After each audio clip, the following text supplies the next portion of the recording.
What's up, Knicks Nation? Welcome to the broadcast. I am your host. And man, we got an action-packed show as always. Now, listen, y'all. This latest update in these NBA playoffs could very well change everything for these New York Knicks. And these Knicks are on a crash course with destiny. At this point, you can't convince me otherwise. The new Uptowns were released. We're going to take a look at these Uptowns and share exactly how much they cost.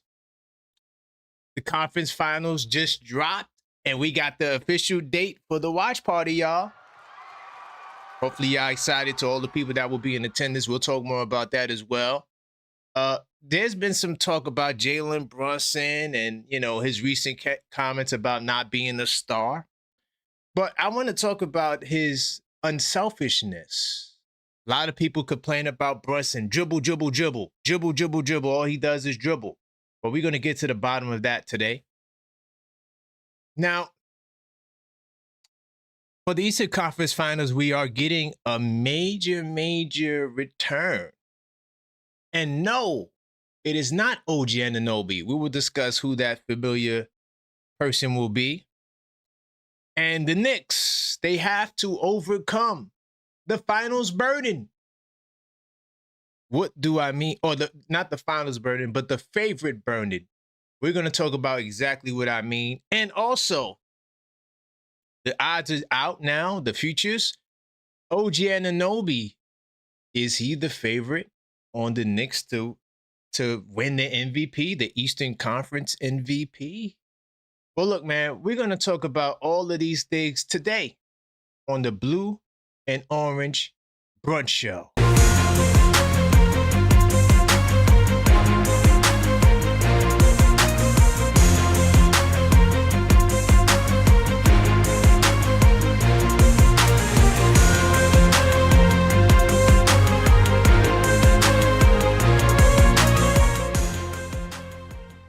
What's up, Knicks Nation? Welcome to the show. I am your host, Karan Pierre, the Objective Fan. And I'm straight out of Kings County, New York City's finest. Man, you know the vibes. Tell a friend that we live, man. Hey, welcome to the show, man. Hopefully you guys are having a fantastic day. But before we properly begin the show, we do have to address the formalities. We have to smash that like button. So as you're in to smash that like button, very important to the YouTube algorithm to let the people know that we are here. And of course, we're on the road to 10,000 subscribers. Each time we reach a new subscriber milestone, we have special giveaways. And the first is the 5K giveaway. So listen, y'all.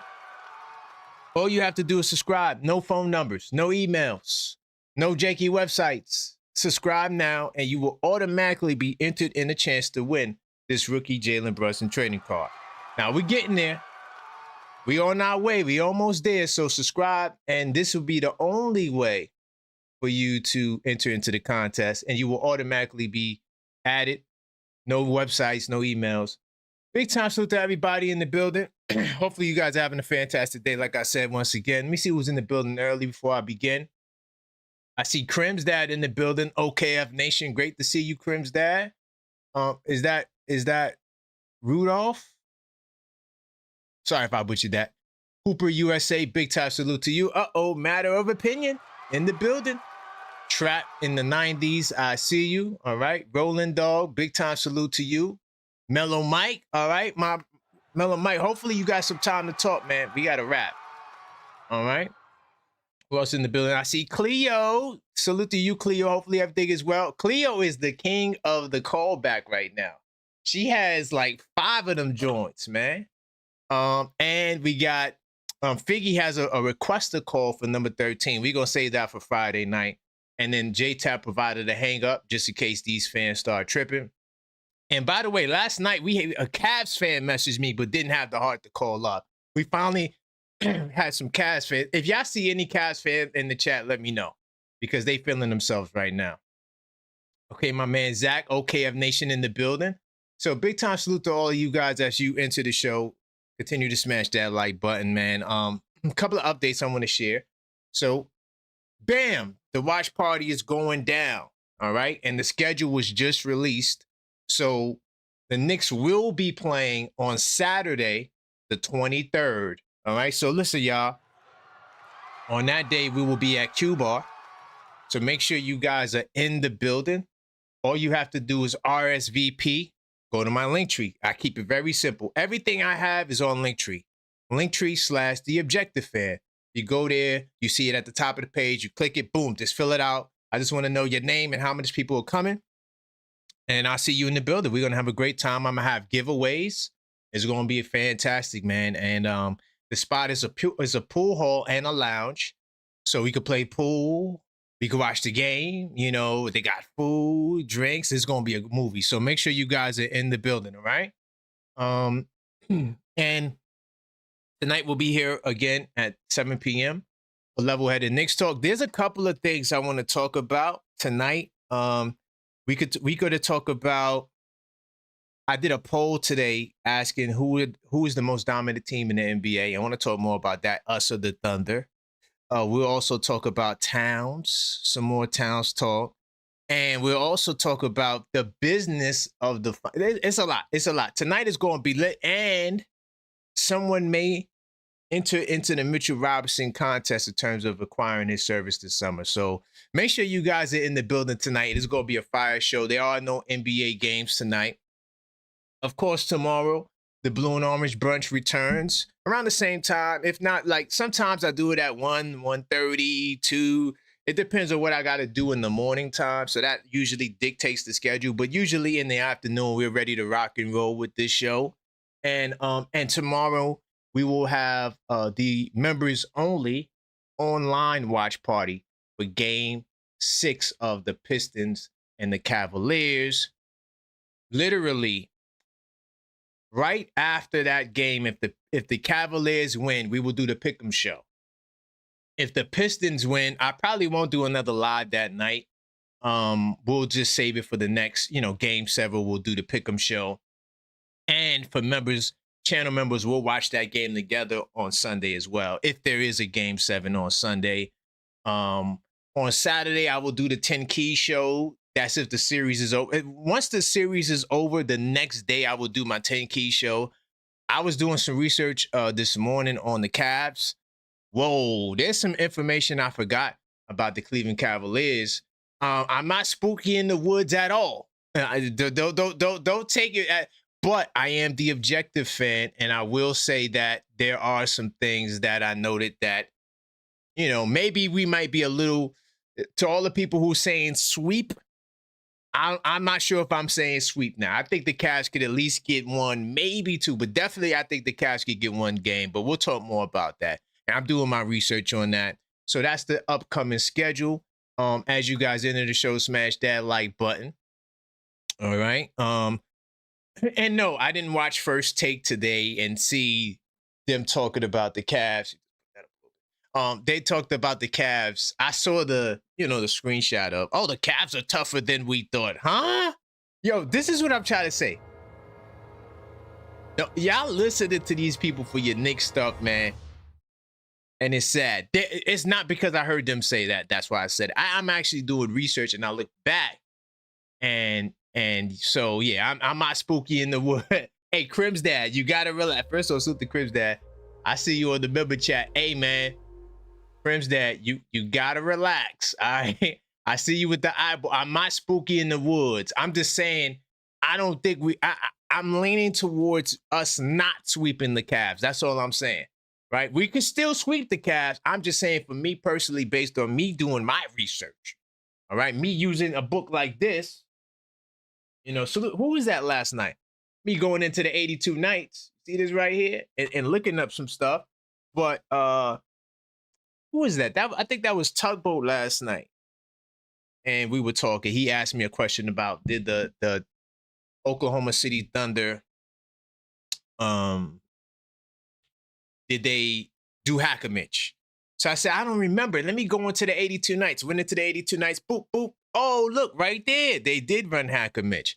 So, I was doing my research in that. And by the way, just to give you guys a heads up, because y'all my peoples, I will be coming out with a New York edition this next season for the Knicks, exclusively for the Knicks. A New York edition to the 82 Nights. It's going to have the entire Knicks schedule and all of that. I was saving that for the when the season's over, but I just wanted to put that out there now. I decided to do that. That's gonna be my next project with the 82 Nights. But I'm just doing my homework. So Crim's dad, my spooky in the woods, but salute to you, Crim's dad. I'm gonna get into research mode really quickly. Bam. All right, and I'm gonna let me just fix this a little bit. Give me 2 seconds. Get this on the screen so y'all can see it. And I want to take a look at the scores and the games and go from there as we always do. So last night we were on live. We did a late level-headed Knicks talk. And we seen, we were score watching, right? And we seen the Cleveland Cavaliers come away in overtime. Honestly, this was some of the most sorriest basketball we've ever seen in our lives, for sure. It just was scary. It was spooky in the goddamn woods. Not spooky the wood, but it was just sorry basketball. It just was. Everybody complained about the game. Like, it just wasn't good basketball. Bumbling the ball, fumbling the ball. Both teams had opportunities to win this game, and then they decided to, to lay an egg. It was hard to watch, man. And the Cavaliers take a defining lead. I think they didn't win a game on the road this series, and they finally got a win. And that, to me, changed everything. And I do believe the Cavs will win in Game 6. I'm hoping they lose because I would like to see it go 7. And I don't really give a damn who we play. But I think this series is pretty much over, if you ask me, because getting that win on the road, that was a series changer right there. And we'll see how Detroit responds.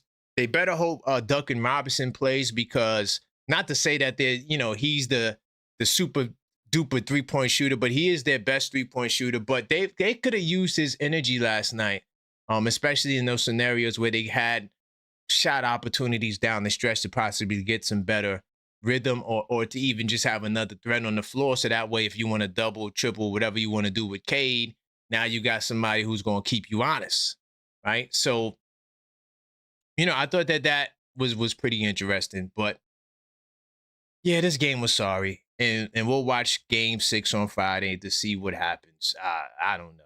I don't know what you guys want to tell you about that. Just sorry basketball. As for Friday night's game, to all the channel members, we will be watching this game together on the watch party. All right, it's going down. I probably strike up the live at 6:45 because I think it's a 7 o'clock start. Yeah, on Prime. All right, and the Cavs are -3.5.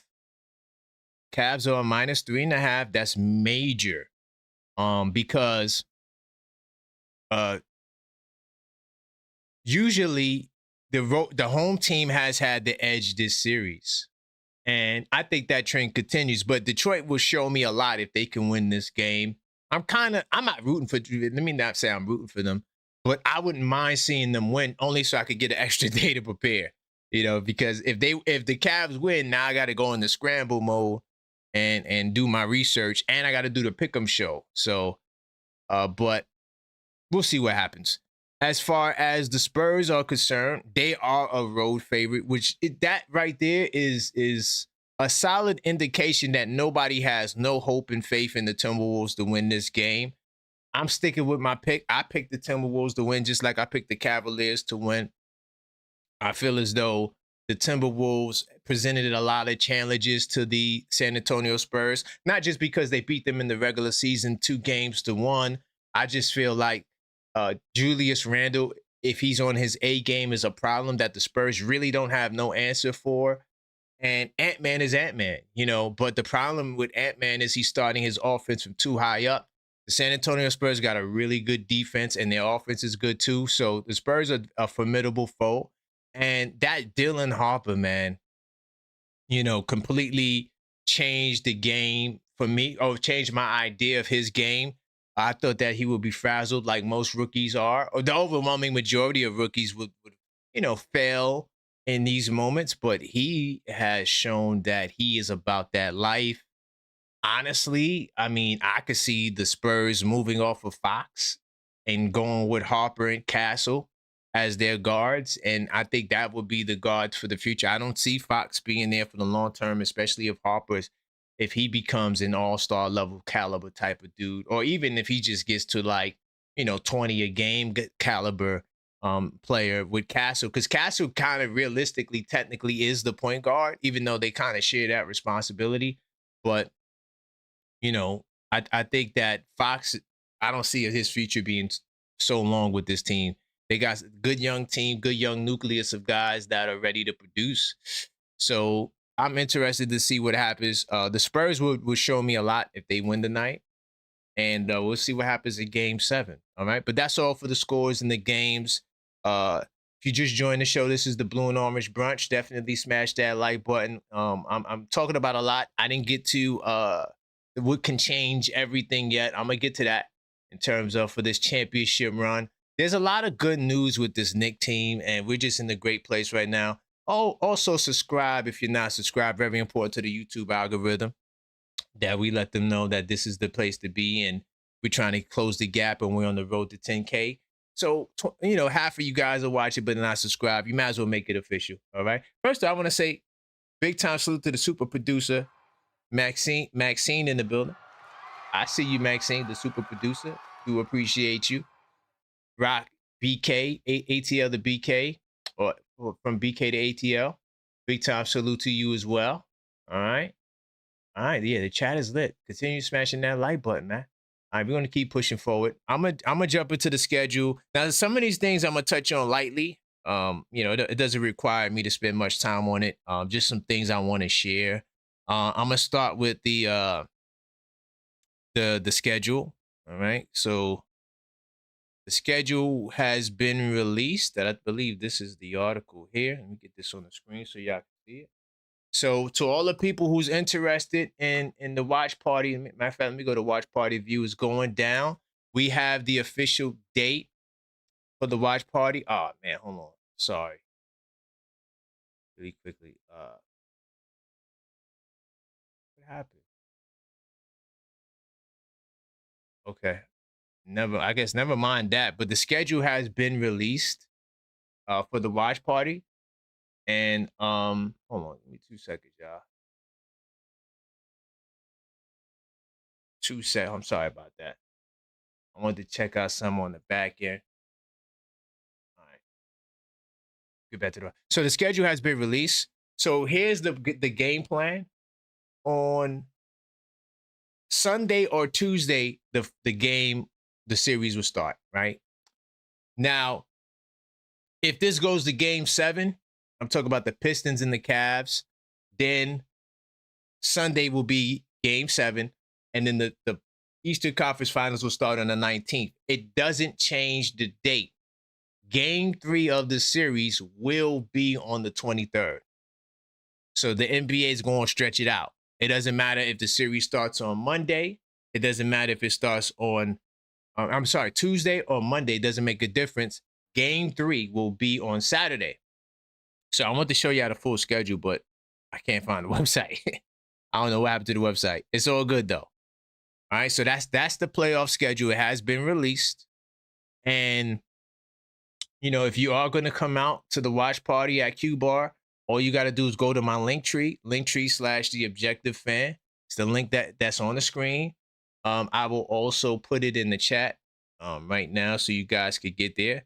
But that's the only way that, not the only way, I just want to know how many of you guys are coming. All right, so RSVP that way. I'm going to put it in the chat right now. So if you are coming to the watch party, right?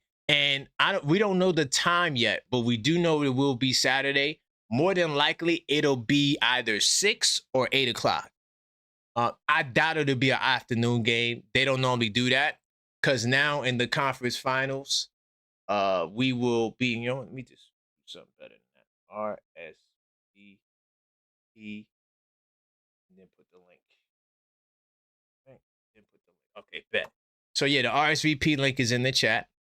So more than likely it'll be an evening game. There's no reason to do an early game because the Eastern Conference Finals is split from the Western Conference Finals. All right, so that's the schedule. So it will be Tuesday, then I think Thursday, Saturday, or it will be Sunday, Sunday, Wednesday, and then Saturday. I think that's how the schedule would work. All right, just to give you guys a head up.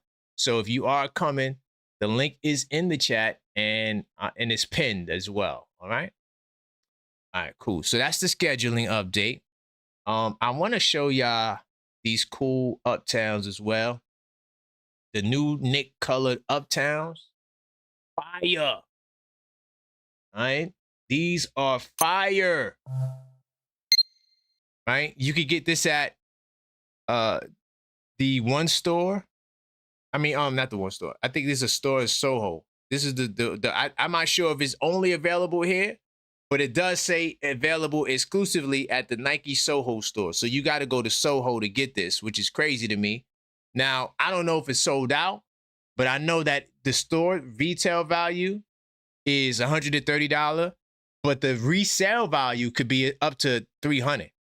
So if you're trying to get you a pair of these, you know, expect to spend a pretty penny, but these are fire. These, Max, I don't know, man. I might have to break the bank to get this right here. If I can't get it at the store, these, I ain't gonna lie.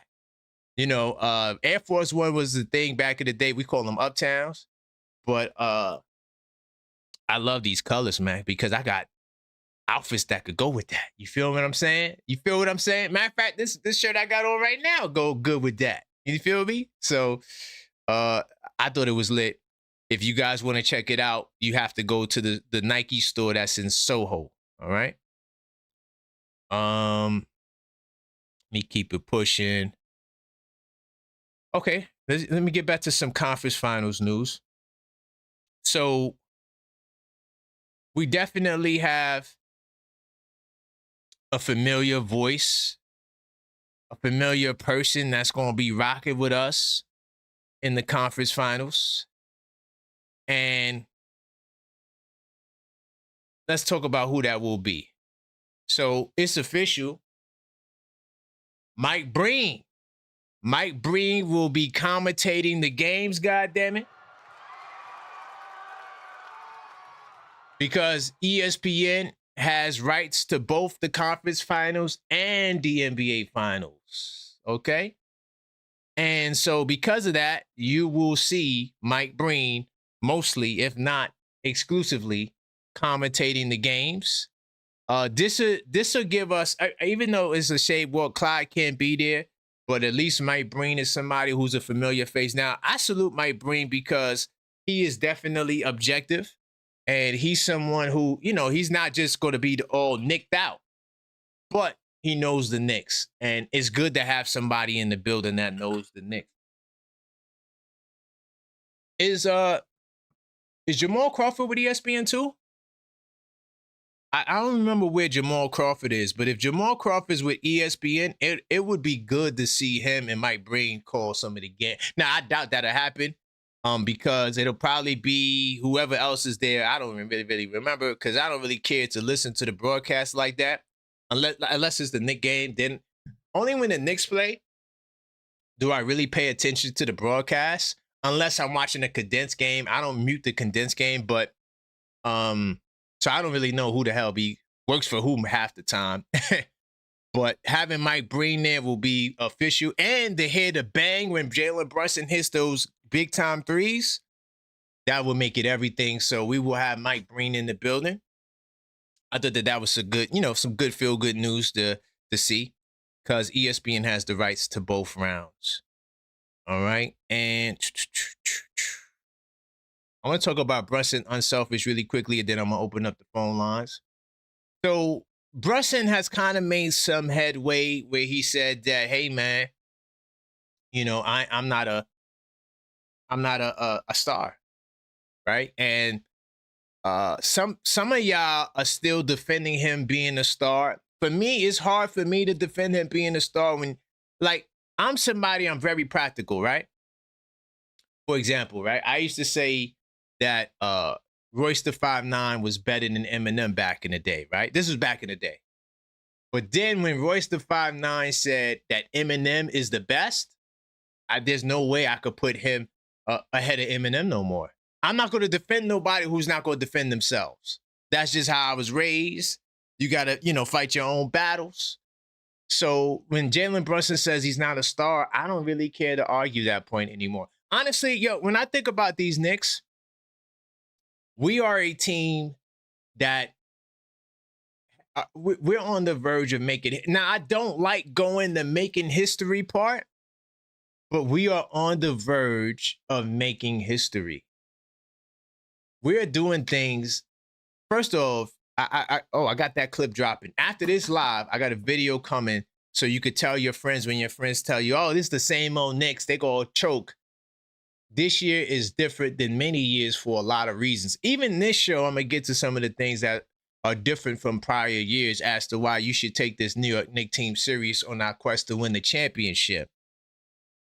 But at the same time, Jalen Brunson, he's not buying into the individualism, superstar, MVP, gets the championship. He doesn't care about none of that. He's willing to do whatever it takes for this team to become a winner. So if Jalen Brunson feels like he's not a star, I'm not even going to debate that. I'm not even going to defend that. That's how he sees himself. It's sort of like when Karl-Anthony Towns, Shaq is trying to talk to him about being dominant and he's talking about it's about the team. I'm not going to argue against it because it's working. They're winning as a unit.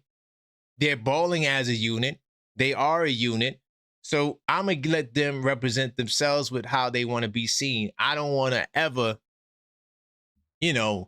argue for someone who ain't making the argument. So to everybody who feels they have to defend Jalen Brunson being the star, I don't think that you need to take the fight.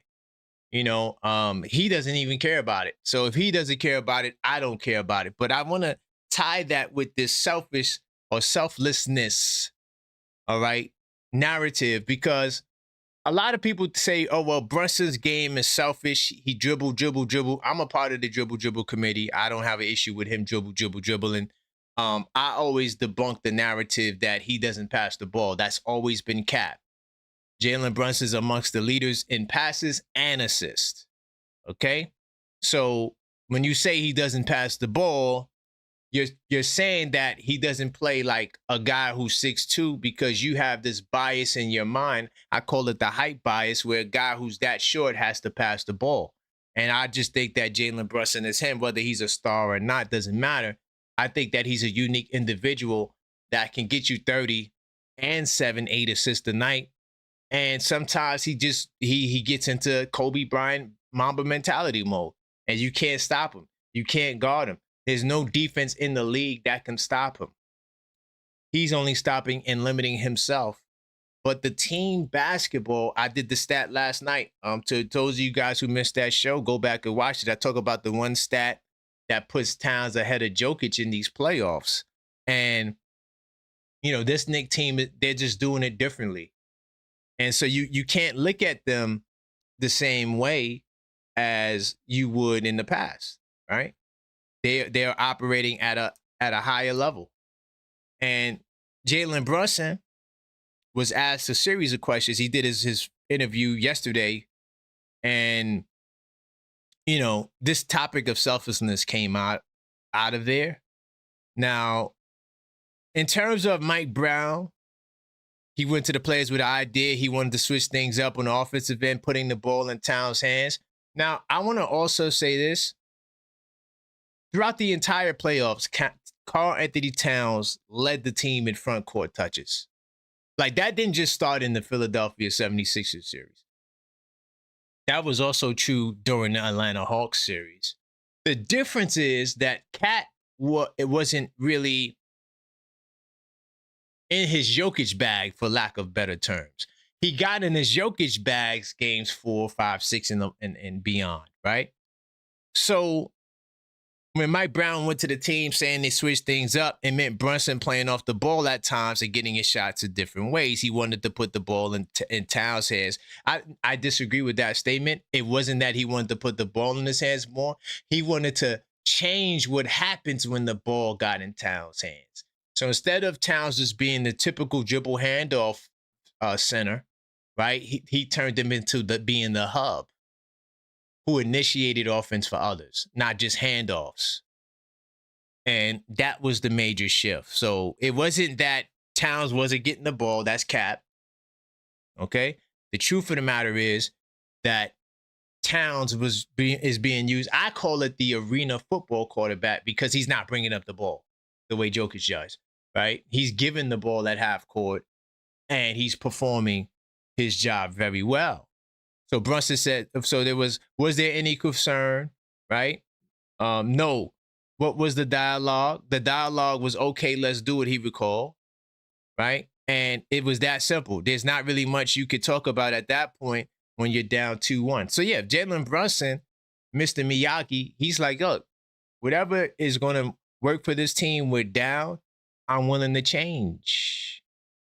And then this is where the star comment came in when he said, what it was suggested Brunson that other stars may not have taken the change in stride. He responded, I'm not a star, I want to win. One, I'm not a star, I want to win. Okay, so that was the setup to that question, right? But I want to say this. When it comes to to the people who want to defend Brunson's stardom, I think that he was just like being Master Miyagi.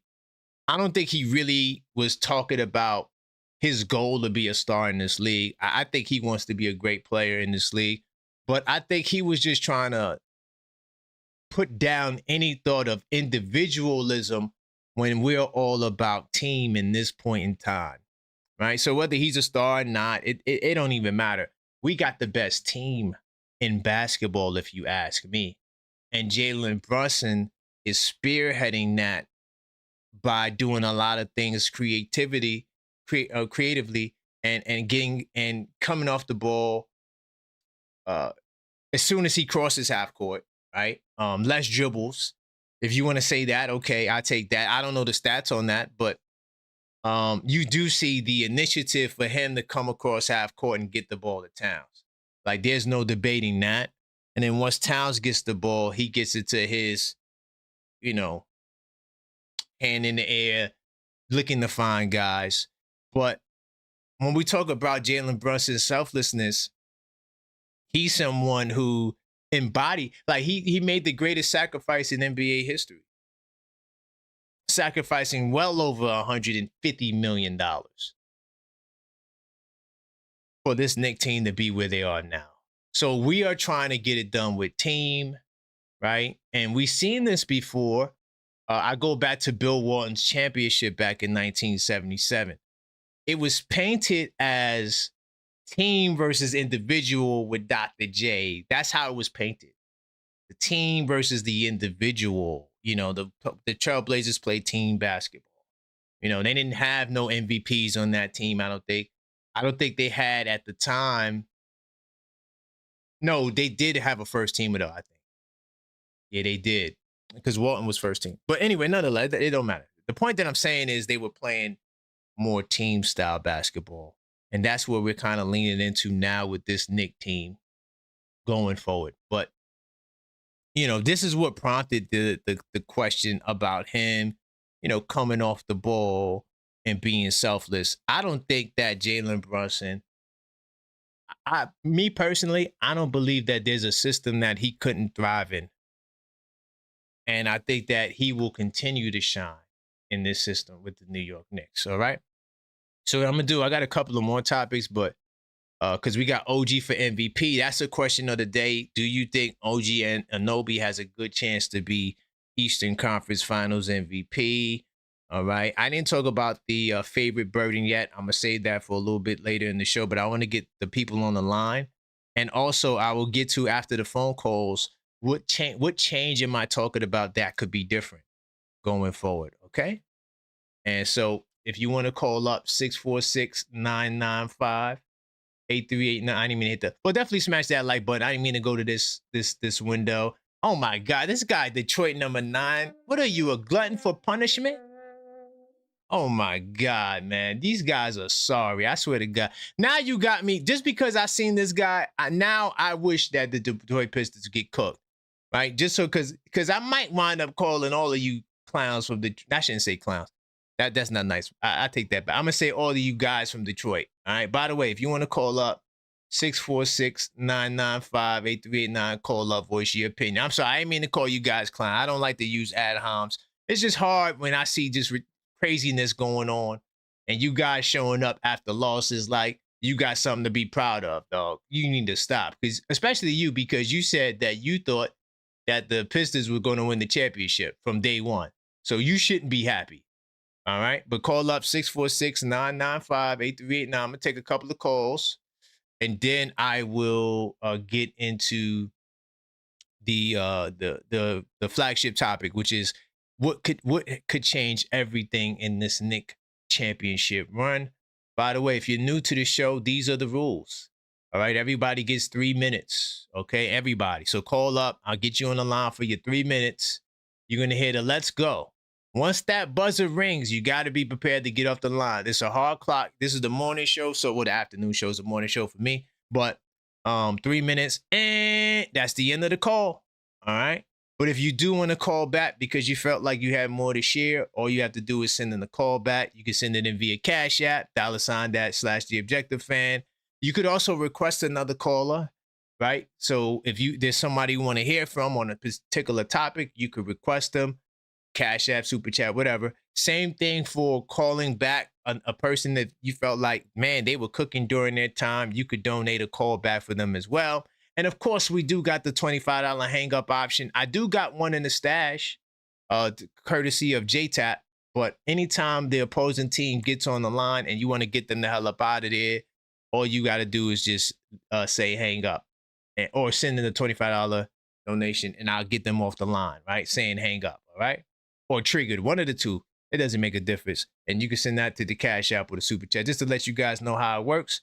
But call up 646-995-8389. Got a whole lot to talk about today, as always, right? And we all are looking forward to, the Knicks and this upcoming series. I'm happy that we're close to basketball time. There's a lot going on. But all right, let me get to the phone lines. Wow, we got some out of town callers up first. Oh my God, this would be interesting. Let me see who this. I see a number here I don't recognize. It looked like the Cleveland Cavaliers numbers. All right, so I do got to hang up in the stash just in case they get out of line. I'm getting you the hell up out of here. I'm not tolerating nothing. I think this might be the Cleveland Cavaliers. No, it's not. But this is a Cleveland area code. Let's see who this is. 646-995-8389. Call up, voice your opinion. All right. We're talking about a couple of different topics.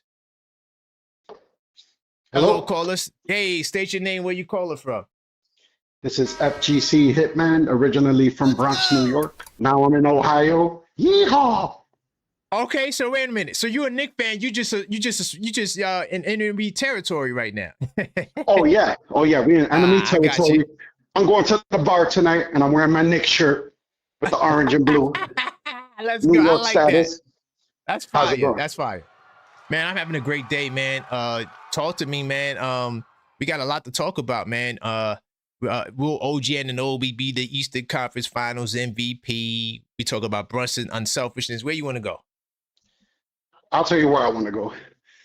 I don't care if we take on Cleveland Cats or Detroit basketball, Detroit drastic ball. Let's go. We don't care. Come one, come all. Now, Jalen Brunson, I'm a little out of breath because I just got off the treadmill. But okay.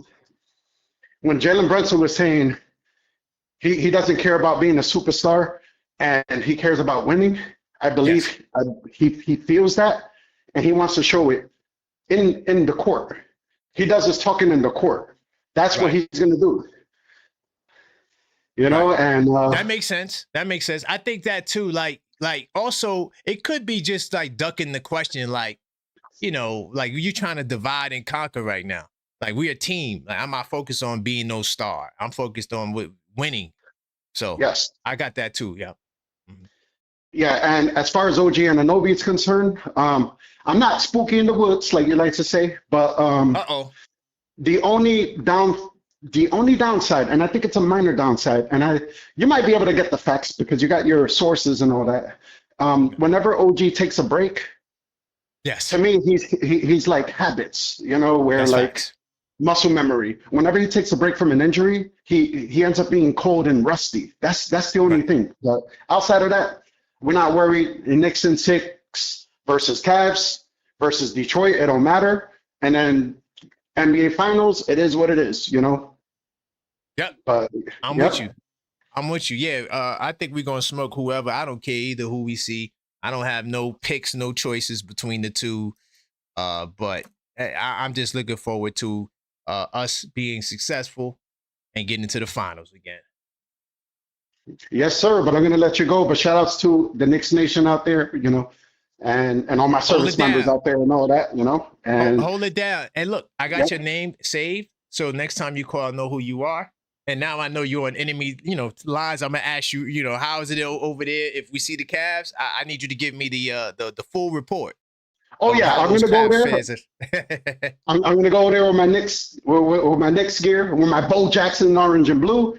Oh, I'm that's gonna be in fire. some Street Fighter tournament, because I used to compete in Street Fighter back in the days. But we're just gonna play some games in the bar, just kick it, and then go back Nice. home, and that's it. But I've been listening to you Nice. for a few, but I stay low in the cut, But sometimes I No doubt. comment here and there. So, but all right, I you have a good one. recognize you. FGC Hitman. I got you. Yeah, yeah, yeah. I'm tapped in. All I'm right. tapped in. Big top All salute, right, man. got All later. right. All right. All right. This is FGC Hitman in the building, man. Great to see the first time callers, people who be in the chat.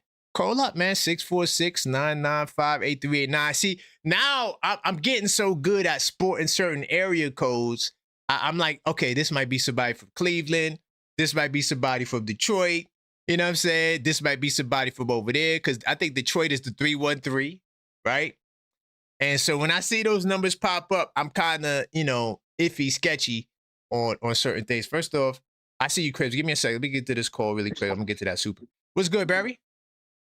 How you doing, K-Book? I ain't spoke to you in a minute. How you doing? Hey, man. Everything's good, man. Just been busy, just working, man. We looking potentially at the Cavaliers, man. What do you got to say about a potential showdown against these guys? Watch you right now. It don't matter. I think whoever it is, we gonna bust that ass, yo. Excuse my language. That's a fact. That's a fact. No, I'm with you. And yeah, go ahead. Nah, they look like they poised and they look like they're ready to go. Yeah. From when I looked down on the highlights on the YouTube. Turn your background down, by the way. Turn your background down. And so that way we could, yeah. You could just talk to me on the phone. Yeah, but, man. So I think they can do it this year, man. You think so? Yeah, I believe so. And I heard y'all talking the other day about getting Giannis here, but I think we all right the way we is, man. Yeah, that's a whole nother show. I don't even want to get the man. So many people. No, I don't want to. I'm not going to. No, Kate. Yeah, they like, oh man, you still what? Yeah, listen. I told them I'm not even gonna talk about that. Listen, brother, you remember the old saying: "If it ain't broke, don't fix it." That's true. If we get there and we win, let's deal with what we got. And if something comes available where if he take a low cut or something like it, he could come in. Whatever how he could come in, but I don't want them to change because everybody got their stuff together now, Right. How do you feel about that's how I feel. No, I got you. I'm with you. How do you feel about Jalen Brunson? Unselfishness and his statements about not being a star. If you heard it, what's your thoughts on that? Well, Jalen Brunson, he was taking it on himself, man, because everybody wasn't, like I said, everybody wasn't on the same page, and if they were, they was not really paying close attention to the detail of it. So, right, he got them on track now. They're gonna be fine, man. He don't need to bring the ball like that anyway. You know what I mean? You got Kolick, you got While he can bring up the ball, you got what's his name? Well, those guys ain't playing, but Deuce. you got Jose, you got Deuce, Clarkson. Well, Jose, yeah, those guys are playing. Yeah. Yeah, Jose, he moved the ball faster than Jason. Oh damn. And Brunson. JB. No. He moves. I'm with you. He brings it up faster anyway. And like I said, they got it mapped out how they gonna do this series, man. They're gonna be all right. They're gonna be fine. We're gonna get that chip this week. I mean this year. Excuse me. I'm with you. And there's a lot of like stuff going in our way, and I'm gonna talk a little bit about that a little bit later. What's changing what's gonna happen, that's changing everything. So yeah, but as long as they stay fortified and stay in tune with each other like they are thus far, they're gonna be fine. Trust me. Big time salute, man. Listen, Barry, I appreciate you, man, and I look forward to your next call, brother. All right, man. Speaking to you. No doubt. I'm looking at you. Well, you could see me technically. I can't see you, but all right, big time. Right. All right. Have a good one, boss. No doubt. 646-995-8389 call. I'm gonna take a couple of more calls and I'm gonna get into what changed. And then also a little bit later, I want to touch on the favorite burden. And we got to talk about that because I think that's pretty serious. But 646-995-8389, call up. And if I miss your call, I will call back. I know it's early. I know some of y'all may be at work, but trust me, I'm gonna get y'all on the line, all right? I'm gonna give a big time to my man Crim's dad. Crim's dad says the Knicks are the slayoffs, the Pistons are in the okay, I like that. In the layoffs. Detroit number 9. Detroit, enjoy your long slumber. Hey, I got him in the queue too. I'm gonna get you to your number 9. I see you in the queue, number 9. I'm gonna talk to you. But listen, I'm just letting you know you gotta be careful. So just take that as a fair warning. You gotta be careful. But yeah, I hear you, Crim's dad. I think that the rest advantage that we have, right? And the fact that we're in the slayoffs is just a different energy, man. You know what I'm saying? And because one, we're not even going to see the Pistons. So I don't even know why number 9 is calling. I'm trying to get some of these Cleveland people that sent me messages. Y'all need to person up. I'm not going to say man up. Y'all need to person up and call it, because it could be a woman. You just never know. But y'all need to call the goddamn show and stop fronting and stop hiding behind messages, Cleveland Cavaliers. Come on, y'all the most spooky. I ain't gonna lie. The Cavaliers fans, y'all spooky in the goddamn woods. I ain't gonna lie. Y'all spooky. The Cleveland, y'all might be the most spooky in the woods fan base I ever see. We had Hawks fans call up. We had 76ers fans. Maybe y'all wait until it's official. I'm gonna give you that pass, but I'm letting you know on Friday night, if y'all get the win, all right, I'm doing the Pick'em show. So y'all better start calling in. And I want y'all to talk y'all stuff on the Detroit Pistons, because I might mess around and call the entire Detroit Pistons roster. I might do it. I don't know. But y'all got to get it done. But I just saying, Cleveland, y'all got to talk y'all talk. I'm tired of seeing Detroit in here. I just want Detroit to go like this. That's what I want to see, Cleveland. Can y'all do it? Can y'all get it done? We going to find out. And like I said, if you just joined the stream, first off, 2 quick announcements, and I'm going to get to the next super chat. But we got a watch party we doing, y'all. If you want to watch the game with me and others in OKF Nation, all you got to do is hit the link tree. The link is pinned. You see the RSVP, and then the link, that's to my link tree. All you got to do is go there and just tell me your name pretty much and who you're coming with, and that's how you get in the building, man. There's going to be given, and by the way, that's the way to get giveaways too. You got to RSVP to get the giveaways. I will be having some cool giveaways. The spot is nice. It's a pool hall. It's a lounge. They got TVs. They got drinks. They got food. We're going to have a great time. Make sure y'all in the building. So it's definitely going down, y'all. And let me see. My man, FGC Hitman. First off, big time salute to you, FGC Hitman. He says, let's go Knicks. And he's potentially in the front lines. He's in Ohio right now. He say he get ready to go to the bar later, and he gonna have on his Knicks jersey, his whole orange and blue get up, man. Big time salute to him. To all the Knicks fans that's living outside of New York City, man, you guys deserve a round of applause, because you guys help give us that home court energy anywhere we go. That's why we're so confident anywhere we go. And yes, there will be Knicks fans in Ohio.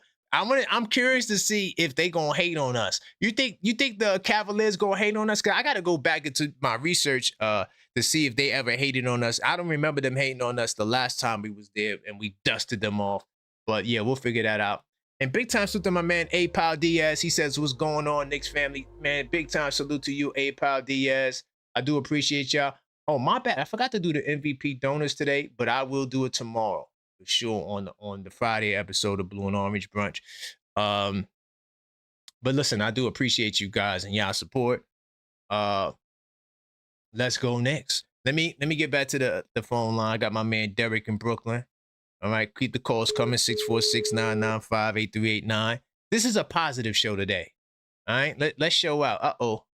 I'm not sure if he dropped or I dropped. I think that was him because I'm still rocking. What's Hello? good, Derek? Hey, we good? Oh, we great, brother. We great. Oh man, we feeling great. Yes, sir. Yes, sir. I just want to piggyback off what you said. If you are a Knicks fan right now and you have always been a Knicks fan and you hung in there, this is our time right now. This is our year for the chip. This is our year for the chip. Yeah, that's why you hang in there with your team. Because this is our year. This is our year. This is it. And I saw a little clipping of Josh Hart today. Hart is ready to get out there. Josh Hart is ready to get out there. 100%. He is ready to get out there. And let me tell you something. I wouldn't be surprised. You know, OG could be the MVP, but the way Cat has been playing too, I know he got into a little foul trouble here and there, but the way he's been running that offense, I wouldn't mind Cat being MVP myself. You know? And then with Brunson, I love Brunson when he said, you know, he doesn't consider himself, not that he didn't consider himself an all-star, but he brushed it off because he doesn't have to say it in order to be it. Bingo. What he's doing on the court is letting everybody know that he is a star. You know, see, he doesn't have to talk it. See, usually people that talk it are not really doing it. But Derek, that's why I said I'm not even gonna argue that, because does Jokic argue that? Does Ant-Man argue that? Right? Nope. If they're not gonna affirm whether or not they're stars. I shouldn't have to. So that's why I don't. If you questioning his stardom, I don't even want to talk to you. No, you can't question his stardom. You can't question his stardom. Even going back to when he was holding the ball, if he was giving up the ball more, do you think we'll still be in the position that we are in now? No. So yeah, Brunson is a star. He doesn't have to say it. We're going to say it for him. And when he gets us through these finals, that's going to say it all. No. That's going to say it all. And we're going to be the first team. I know it's a little early. We're going to be the first team in history to win the NBA Finals championship and the in-tournament championship in the same year. We're going to be the first team to do that. Yep. You know. Do you think we're going to hang that other banner up too? I want it up there. We should. I believe we should. That's a good accomplishment. I agree. I believe that's a good accomplishment. I think they didn't want to put it up there just so we could be focused on the NBA Finals. Right. So, but let's put it. Let's get all three of them banners up there: the Eastern Conference, the NBA Finals, and the in-season tournament. Let's get all those banners up there, and have New York rocking. Have New York 100%. Rocking. All right, man. All right, man. Thank you, Derek. My call, man. Yes, sir. No doubt. All right. Right. First of all, I got to give a big time salute to my man, A Pal Diaz. A Pal, you the GOAT, man. He gave away 10 memberships. Welcome to OKF Nation, Jack City, 718. Just Knicks. Big time salute, Just Knicks. I see you. Is that Armatilio? Big time salute to you. Hopefully I said that right. Braxton Lookalike. Big time salute to you. Drips 11. Big time salute to you. Is that Ill Jet the second? Big time salute to you. Lucky Guy 930. Big time salute to you. Constantinople 2837. Big time salute to you. Kenya Diggit 919. Man, big time salute to all of y'all. Welcome to OKF Nation, man. Listen, you just got gifted one of the best memberships on YouTube. We got a lot going on. We got a members only watch party. We doing it on Friday. It's going down. I call it the Op Watch Party. We're gonna take a glimpse at the Detroit Pistons and the Cleveland Cavaliers to see if the Cavs have what it takes to get the job done. If not, we're going to laugh at probably both of them. And then if it goes to game 7, we're going to do it again on Sunday. So big time salute to all of y'all in the building, man. Welcome to OKF Nation. We got a lot going on. We got the members only Discord server. You get discount. I mean, there's so much you get with the channel membership, man. All you got to do is go to the membership section and you will get in. I forgot to do the join Discord. Hold on, let me write that down. Let me write that down. As soon as I get off this live, I am going to red pen. But you know, when you write in red, it makes it stand out.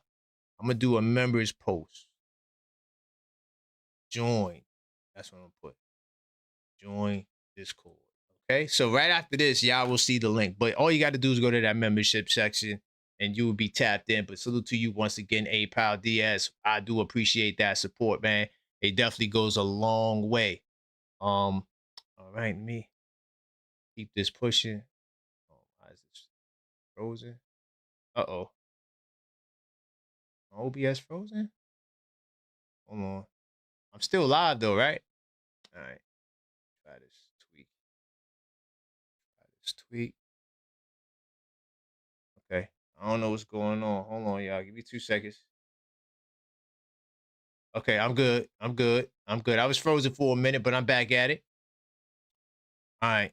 Let me get back to these phones. I'm gonna take a couple of more, then I'm gonna get into the championship. What could change everything on this championship run? The latest update.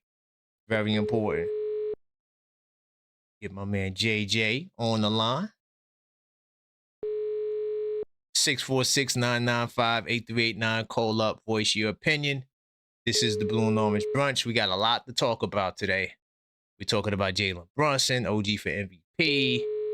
I got to get into the Knicks have to overcome the favorite burden. I'm going to talk about that. JJ, yo, what's going on? What's good, Karan? You can hear me good, bro? I hear you great. Let's go. I hear you great. No doubt. So what's the deal, man? We got a lot to talk about. We got Brunson's unselfishness. We got OG Anunoby for MVP. Where you want to go, man? Yeah, man. Listen, I actually wanted to talk about this Pistons Cavs series for a second, you know? Okay. Yeah, so listen, I see number 9 in the chat. He's saying, "Oh, we're our best when we're facing adversity, and we're at our best when our backs are against the wall." And but so let me ask you this, number 9. So yesterday wasn't adversity, a 2-2 series. Good the point. Series being that's not adversity. Being up 9 with 2 minutes isn't adversity. Okay, talk to him, JJ. You choked that game. That is adversity. So I don't want to. You guys think, and what proof? What proof do you have of that? Because you came back versus the Magic, a playing team went out their best. Yeah, exactly. And they're missing their best player. So that makes you think that we're just so clutch. We're just so good with our backs against the wall. Because you beat a playing team, went out their best player. Stop it, man.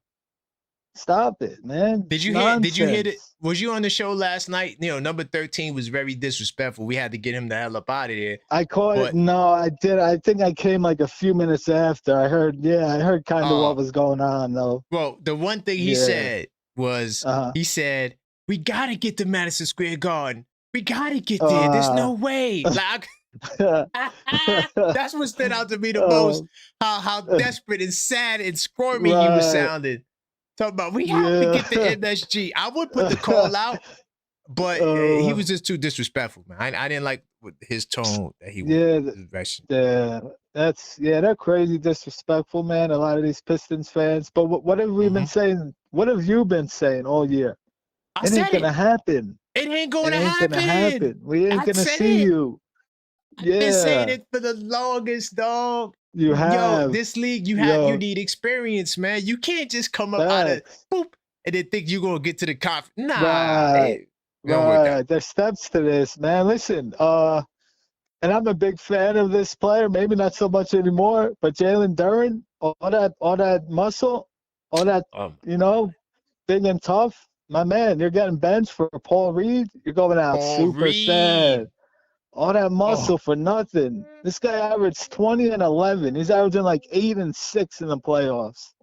Listen, the playoffs is different. When you don't have an offensive bag, it's going to get exposed. You're not going to get these alley-oops like they're getting versus the Wizards and the Nets in the playoffs. Right, you know because the Magic play good defense. The Cavs got good interior defense. So he should be having a good series versus a Mobley because he's skinny, he's a little weak, a little soft, and you can't even do nothing versus him. You know what I'm saying? Hey man, look, the skinny dudes, man. We hold it down. You I'm can't move us, dog. Can't move us, dog. Too, so I'm not listen, in the dog. skinny Trust crew. me.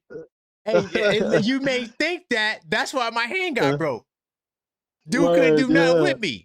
All that side, man, that ain't got. It's all about technique in basketball. You feel me? And you need to work on your game. You're not ready yet. Too young, man. Right. You're getting benched in crunch time, my man, for Paul Reed. That's nasty. Paul Reed. Oh, crazy. And shout out to Paul Reed. He's actually playing well. But you listen, Cade Cunningham, the superstar. How many turnovers? Can you look it up real quick? How many turnovers is he averaging in the playoffs? It's got to be at least 6 seconds. I should believe. I'm going to pull it up right now. It's got to be at least 6, man, because this guy feels like he's getting 8 turnovers a game. Yeah. He gets a lot of turnovers. Yeah, I'm pulling up real fast, really quickly. Yeah, you could tell me before I go if you could. Yeah. 5.8 turnovers a game. Right. So just in 12 games. Yikes.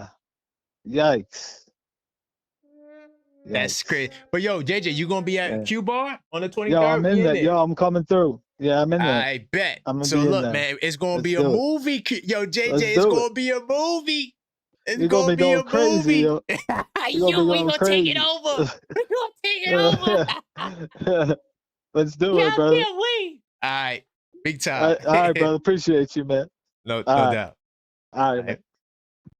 Hey, man, you want to come hang out with me and JJ, man? All you got to do, look, the link tree's right there. Click on the link tree. Fill out the form. I just want to know how many of y'all coming. And also, that's the best way to be entered into the giveaways because I will be having giveaways. So just fill out. It takes 2 seconds to do. It's not going to take all day. We're going to be up in there having a good time. Let me get my man Musa on the line. What's good, Musa? What's good? Not much, man. Just talking about these New York Knicks, man. We got a whole lot of topics. What direction you want to go in, sir? Where do you want to start? We could talk about Jalen Brunson's selfishness or unselfishness. The star comment. That's the same old topics, that everyone wants to complain he don't pass, but clearly Mike Brown is not Tibbs. He knows Mike Brown's a different coach, and he's making sure Brunson passes the ball. You see it. Mm-hmm. It's clear. It's a fact. And Rick Brunson gets on it, and Rick Brunson gets on him too because sometimes Brunson does just he takes too many shots, and it's just like it leads to losses like the Atlanta game, right? Like those are the type of games where you question Brunson's stuff like that. What I would say is like the big change was all right, Towns. As soon as we cross half court, here you go, Towns. Now you set us up. That was the biggest difference. And, the media try to divide and conquer. That's what it really was. Oh, usually stars don't want to do that. That's why he said he was not a star. And then people, making that a big deal too. But he was trying to deflect from the narrative of trying to cause like some decision and like, some separation between Coach Mike Brown and Towns. Like, oh, look, they running the system through them. How do you feel? That's just classic media tactic. And he just avoided it, so. Yeah, because he sees no point in answering these questions. Like, it's obvious. You just got to watch the game to know what's going on. Yeah, this is not, come on. Why are you asking these questions to a guy who knows what he's doing? Right. Brunson knows what he's doing. He knows when to take the shots, when to not. Right, exactly. So I don't understand that. But how do you feel about OG Anunoby and him potentially being the Eastern Conference Finals MVP. Because listen, we're right here, Musa. We're on the verge of a championship. What do you think about OG? Do you think he has a good shot, especially the way he's been balling in these playoffs? Oh yeah, I don't see why he doesn't have a chance. I mean, he's been averaging what 21.4 points per game, 9 rebounds before injury. Yeah, so I think the real test would be how does he look after injury? Does he look the same? Does he look, how will he look? But it's only 2 games though. When he looks bad, that's when it's like 8 games, 10 games. But 2 games, I don't know. I'm confident in OG. I mean, yeah, they've had having like what almost damn near 2 weeks off. Yeah, that's crazy. So he should be fully healthy. Right. Exactly. I don't doubt in my mind that he does not. I hope he plays in game 1. I don't doubt he doesn't. I truly believe he'll be available. Yeah. I don't think he won't come through. I think we would be all right without him. Like even if he missed game 1 or game 2, because the Cavs, they small. They start a big lineup, but when they go to their bench, Schroeder, Merrill, who's the other dude? Keontae Ellis. Tyson, Ellis, a bunch of little dudes. They got no big men off their bench. Now, Thomas Bryant is there, but he doesn't play. Yeah, I don't know why he doesn't play. Yeah, he don't play at all. But the real question is, do you go double big then if you face the Cavs? Because they might kill you on the boards. Nah, they're not strong like that on the glass, man. The Cavs Evan Mobley and Jared Allen? They get cooked on the glass. The Pistons are cooking them and that's with Durant getting like 4 rebounds a game. Yo, Durant is a sellout in the playoffs. He's turning into Harden. Harden paid off on his influence. But Musa I said, yo, you can't. They're a young team. They need time to develop and work. They were never supposed to have been the first seed. This is that's the crazy part, Right. Exactly. No one thought they were gonna come out all different in the regular season, but like that last caller said, you're not playing the Wizards or the Nets to do those type of plays for Durant. You're playing the Cavs. Right. They're not a bad team after all. Right. Like you said, their interior defense is solid. Oh yeah. But like you said, they still don't got anyone to stop Cade. That boy Cade's still going off on them. Cade cooking. What Brunson's gonna do? Oh, I can't wait, man. But big time salute, Musa. Big time salute. All right. Appreciate it. All right. Yeah. All right. So I'm gonna really quickly before I get back to the lines, we definitely need to smash that like button if you hadn't already. I do appreciate you guys and y'all support. We have to continue to let the YouTube algorithm know that this is the place to be. So if you didn't smash that like button, smash it right now. Also, you might as well subscribe because we know that well over 50% of you guys in the last 28 days are not subscribed. So subscribe now and help us close the gap. We're on the road to 10K and we have special subscriber giveaways along the way. All right. So what I want to do right now, I want to touch on what could change everything. And I got a video that's coming out. And I talked about this on Monday. When your friends who hate the Knicks and they tell you, oh, man, this is the same old Knicks, they're going to drop the ball. All you got to do is just play that video. It's going to be a 5-minute video. I give you all the things that are different about the Knicks this playoffs. And I really didn't even do the entire playoffs. If I would have did the entire playoffs, it might have been a 20-minute video or at least double the size. But just the stuff that we did in the last round, historic stuff that was never done before, it makes it different. But I want to talk about this aspect of home court advantage. A lot of people, let me go to the watch party video. But a lot of people underestimate the home court advantage. And that's what I want to talk about. For the first time in a very long time, can y'all guess how long it's been since the Knicks had Eastern Conference home court advantage throughout the entire playoffs in the Eastern Conference? Can you guys give me that? Do you guys remember that? When's the last time we had home court advantage through the entire Eastern Conference run? And this is why the Cavs, if they get this win like we think they should, this could really unlock a lot for us. And I truly believe that the Knicks, you know, are on the verge of greatness. And there's just so much history that's being made. So many things that we're doing that's unprecedented. It's like I am literally, you know who I am? I am Morpheus in the Matrix. When he said he is the one. And or that scene where he was like, when he saw the machines were leaving and the look on his face and when the machines left the left Zion, because he knew that Neo was did what he had to do. That's exactly where I am at. I am like Morpheus in Matrix 3 at the end. That's what I see with this Knicks team. I had a video I did in March talking about the numbers proves the Knicks could win a championship. And, you know, Donovan Mitchell, who represents the Cleveland Cavaliers, he's someone who we had some history with. Remember that we were supposed to trade for Donovan Mitchell, to the point where Donovan Mitchell thought that he realistically would have been a New York Knick. But we wind up going a different direction and getting Jalen Brunson. And I think Leon Rose has made the right choice. Do you guys think that? I think that Leon Rose made the right choice.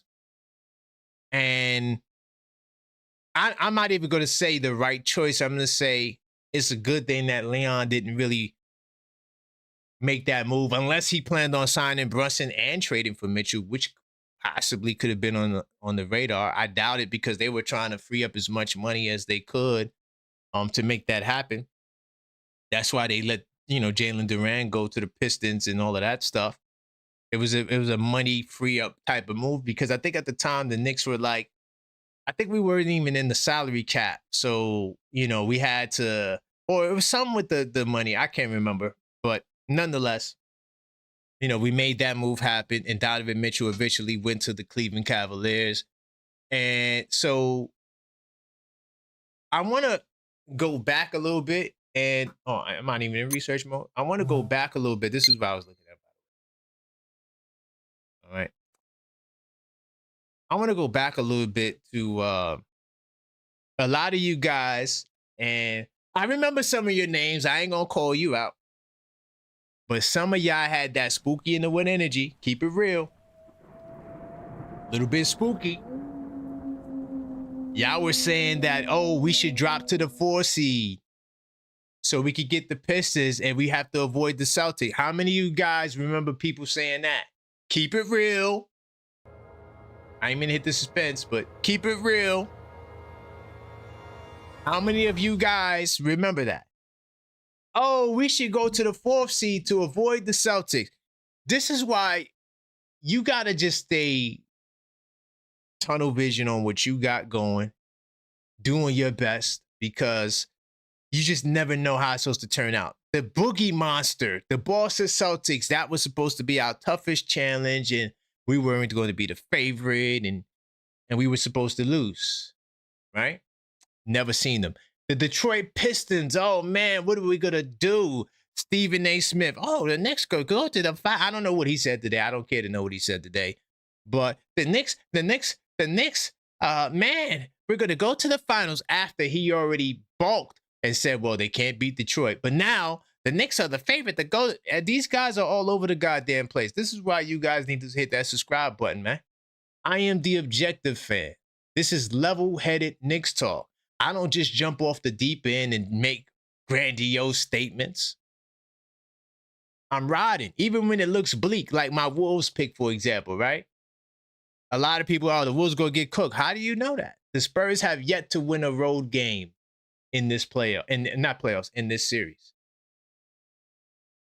The Wolves can easily win the night and prolong it to 7 games. And then what happens then? So a lot of these people are all over the place. They're day-to-day with their stuff. They move it to the left and right. And that's why a lot of my picks and my views, they're long-lasting because I'm built on a solid foundation. And, you know, all of you spooky in the woods Knicks fans that say, hey, we should drop down to 4, I know that had to be a cringeworthy thought now as you look back and say, damn, I was tripping when I thought that. But I just want to give you some history as well. All right. The home court advantage is everything, man. All right. It matters a lot. We got a chance to beat the Cleveland Cavaliers again, right? All of these teams, we beat all of them.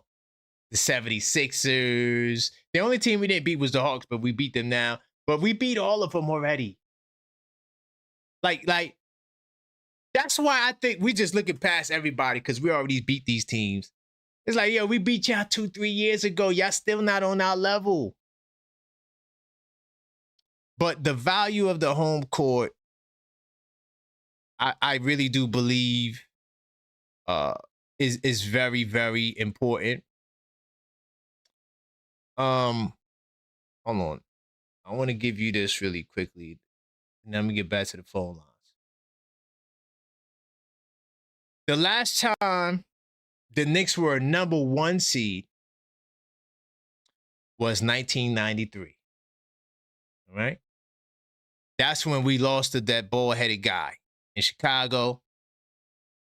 And I believe that was the Eastern Conference Finals. Yeah, we lost to the Eastern Conference Finals. So we had home court advantage in 93. Didn't go right. But that wasn't the last time we had home court advantage. The last time we had home court advantage throughout the Eastern Conference was in 94. The 94 Knicks. Now, notice how we keep going back to that year. This team has so much in common with the 94 Knicks. It's ridiculous.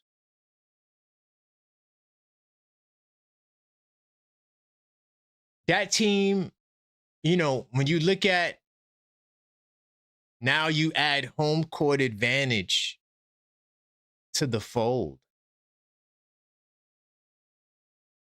The last time we had home court advantage throughout the Eastern Conference was 94. We were up 3-2 in the finals. Now, we know we didn't win the final, but we were up 3-2. When we look back and we try to find a team that's similar to this Knicks team in terms of greatness, we can't find any team after 1994. Now, the 99 team was solid, but I keep telling y'all, coming into the year, we were not confident about the 99 Knicks as much as we are as confident about the 2025-26 Knicks team. Like, we believe it was finals or bust coming in. You give me the year, ladies and gentlemen, when it was finals or bust for the Knicks coming into the season. The last time had to be 94. There was no finals or bust.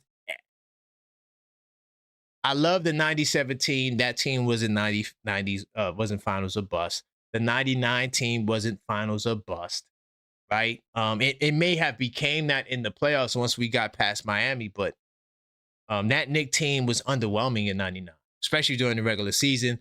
Of course, the lockout had a lot to do with that. I do blame the lockout, but at the same time, let's not act like that Knicks team was as good as this Knicks team perception-wise from the start from a finals or bust. The only time we had that mentality was 94. So anytime I find this like piece of information in history and I go back to 1994, I'm like, it's destiny, man.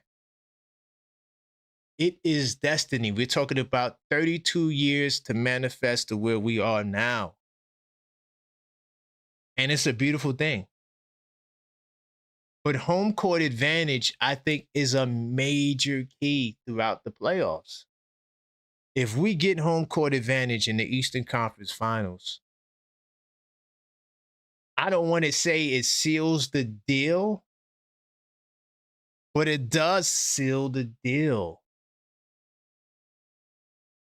And I'm uber confident that this Knicks team could get it done, but the home court advantage throughout the playoffs was something that I hinted towards during the season time. I say, yo,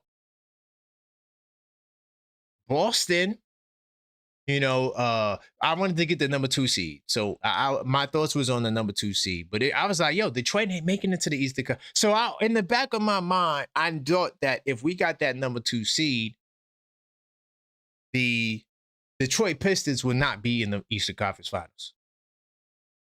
And if you don't believe I was that confident, all you got to do is go look at that Knicks War Room I did where it was 20 Pistons fans versus 1 Knicks fan, and I fried them all. See, I'm not doing debates just for the moment and just for the regular season. I'm doing it for the future. So like when I do content, I want you guys to be able to go back and watch the old videos and be like, damn, you was cooking. That's why I do content. Like the Spurs debate. That Spurs debate will look a lot better once we get to June. Then you could go back to it and look at the conversation and see exactly what I was speaking to. So this is just the manifest destiny, man, of the New York Knicks. We are on the mountaintop looking down at Oklahoma City. Facts. Let me get back to the phone line. Smash that like button, though. Also, subscribe if you're not subscribed. Very important to the algorithm. We're trying to grow, man. We're on the road to 10,000 subscribers, but our next milestone is 5K, and we're almost there. Once we get there, we got this special giveaway. All you gotta do is subscribe. No phone numbers, no emails. All right. So call up 646-995-8389. Voice your opinion. I just told you what could change everything: the home court advantage. And of course, in the finals, more than likely we won't have home court advantage. But that's not really what I'm concerned about. I'm talking about the Eastern Conference run to get us to the championship. That home court advantage is everything. And the fact that we could take over the opposing team's buildings is everything. But 646-995-8389, call up. I'm curious to see what you guys have to say on these matters. Let me see. Let me check the lines. I think a couple of, by the way, we got the watch party is confirmed. Q bar on the 23rd. All you have to do if you want to be entered into the giveaways, hit my link tree, all right, and RSVP there. And that'll automatically enter you into the giveaway contest, right? And we'll just go from there. All right, so hit the link tree if you're coming out. It's confirmed the day. We don't got the time. More than likely, it's going to be in the evening. Either 6 or 8 o'clock. That would be the time of the game on Saturday. Usually, that's what the time of the games, because 8 o'clock is prime time. It's not too late on the East Coast for like the early birds to watch. But then for the West Coast people who get off like around 5 o'clock from work, the game will be on as soon as they get off. That's the thought process. That's why most of the time, conference finals games and finals games, they're all at 8 o'clock, 8:30. So I'm assuming that will be the same time this time around for these Knicks. Now, let me check the lines. Okay, I got my man Ty up in the building. 646-995-8389. Call up if you want to talk about this whole aspect of basketball. What's good, Ty? Yo, what's up, Karan? Hey, man, just talking this Knick talk, man. Got a lot on the table right now. Where you want to go? I mean, we talked about Brunson's selflessness before. Yeah, Well, we talked about the star comment, but if you don't want to talk about that, we could move past it. No. Brunson, he's doing what he's supposed to do. So the passing thing got corrected. He understood that. And like you made a valid point back then. You said, it's not that he don't pass, it's when he passed, like towards the end of the game. Mm-hmm. So that's that fine. Part, like, yeah. We're good on Brunson. Brunson, he said it best, man. He said, well, basically to me, how I took him saying he's not a star is like basically because, if stars complain, then he's not a star because he's not complaining. He's just focused, man. So salute to Brunson, man. Salute to Brunson. Nah, man, I'm, home court advantage. That's what I was trying to say is destiny, man, because all the Yes. stars are aligning. You know what I'm saying? Yep. People can't say, oh, 94 tied. yeah, 94. but I don't even, I don't even want that 94. I don't want that 94 curse. I want the 94. I know what you mean though, the similarities of it, but this year is so much bigger than 94 because we're actually going to win this time, bro. Like this, Right. I don't care who we play on the West Coast, who's coming out of there, man. We're going to win the chip, Yeah. man. And let me tell you something. I'm going to salute Detroit #9, man. And here's why. He's in the chat. He's taking his shots. And my boy, Truth Be Told, be on his head. I love it. Cleo be on his head. So, pause. But, it's the fact that, and JJ goes in like, but #9 came and he said something that kind of riddled me. He triggered me. And it was a good statement he said, he said, I can tell you how a parade feels. And he hit a nerve with me. I'm gonna keep it real. I'm a Knicks fan. When he just put that in the chat, he said, "Let me tell y'all something. I know what a parade feels like, and if you want to know how it feels, you can just ask me." And so I'm giving him respect on that. But here's the thing. Do you know I had girlfriends back in the days who I forgot how it feels to be intimate with them? You see? So Right. I know I was intimate with them, but I forgot how it felt. You know what I'm saying? Because it's been that long. So Detroit #9, you don't even remember how it felt. You have an idea. Yeah, you probably were there, but you don't really remember how it feels. But this is what's going to hurt your heart. We're going to let you know how it feels in the present day. And we're going to have multiple of those things. So sit back, get your popcorn. You guys are about to go back into rebuilding mode. You're going to have to get somebody to come up and help Cade. Cade's going to go to the number 2 or 3 option. You guys are in a rebuilding status. Trust me. Look at your players. Look at it. You guys are cooked. And here's another thing I wanted to say too, Karan. And this to me, this is powerful. Watch this. Out of all the champions in the National Basketball Association, there is no team, no fan base that has been more hated on than the New York Knicks. Yeah. And watch this. If we win the chip, do you know how the Knicks will make the world feel? Literally, everybody is against it. So when we win, the world outside of the New York Knicks fan base and the Knickerbockers will be upset. They will be hurt. And that feeling is going to be so damn great. It's going to be so great to see every fan base, every person, everybody who doubted the Knicks. They're going to feel it. They're going to see like, dang, they finally did it. Yeah, we did it. And we're going to do it multiple times. There's no other team that I've ever known of that is more hated than the New York Knicks. And we don't win often. We don't win chips often. We haven't won in 53 years. Yeah.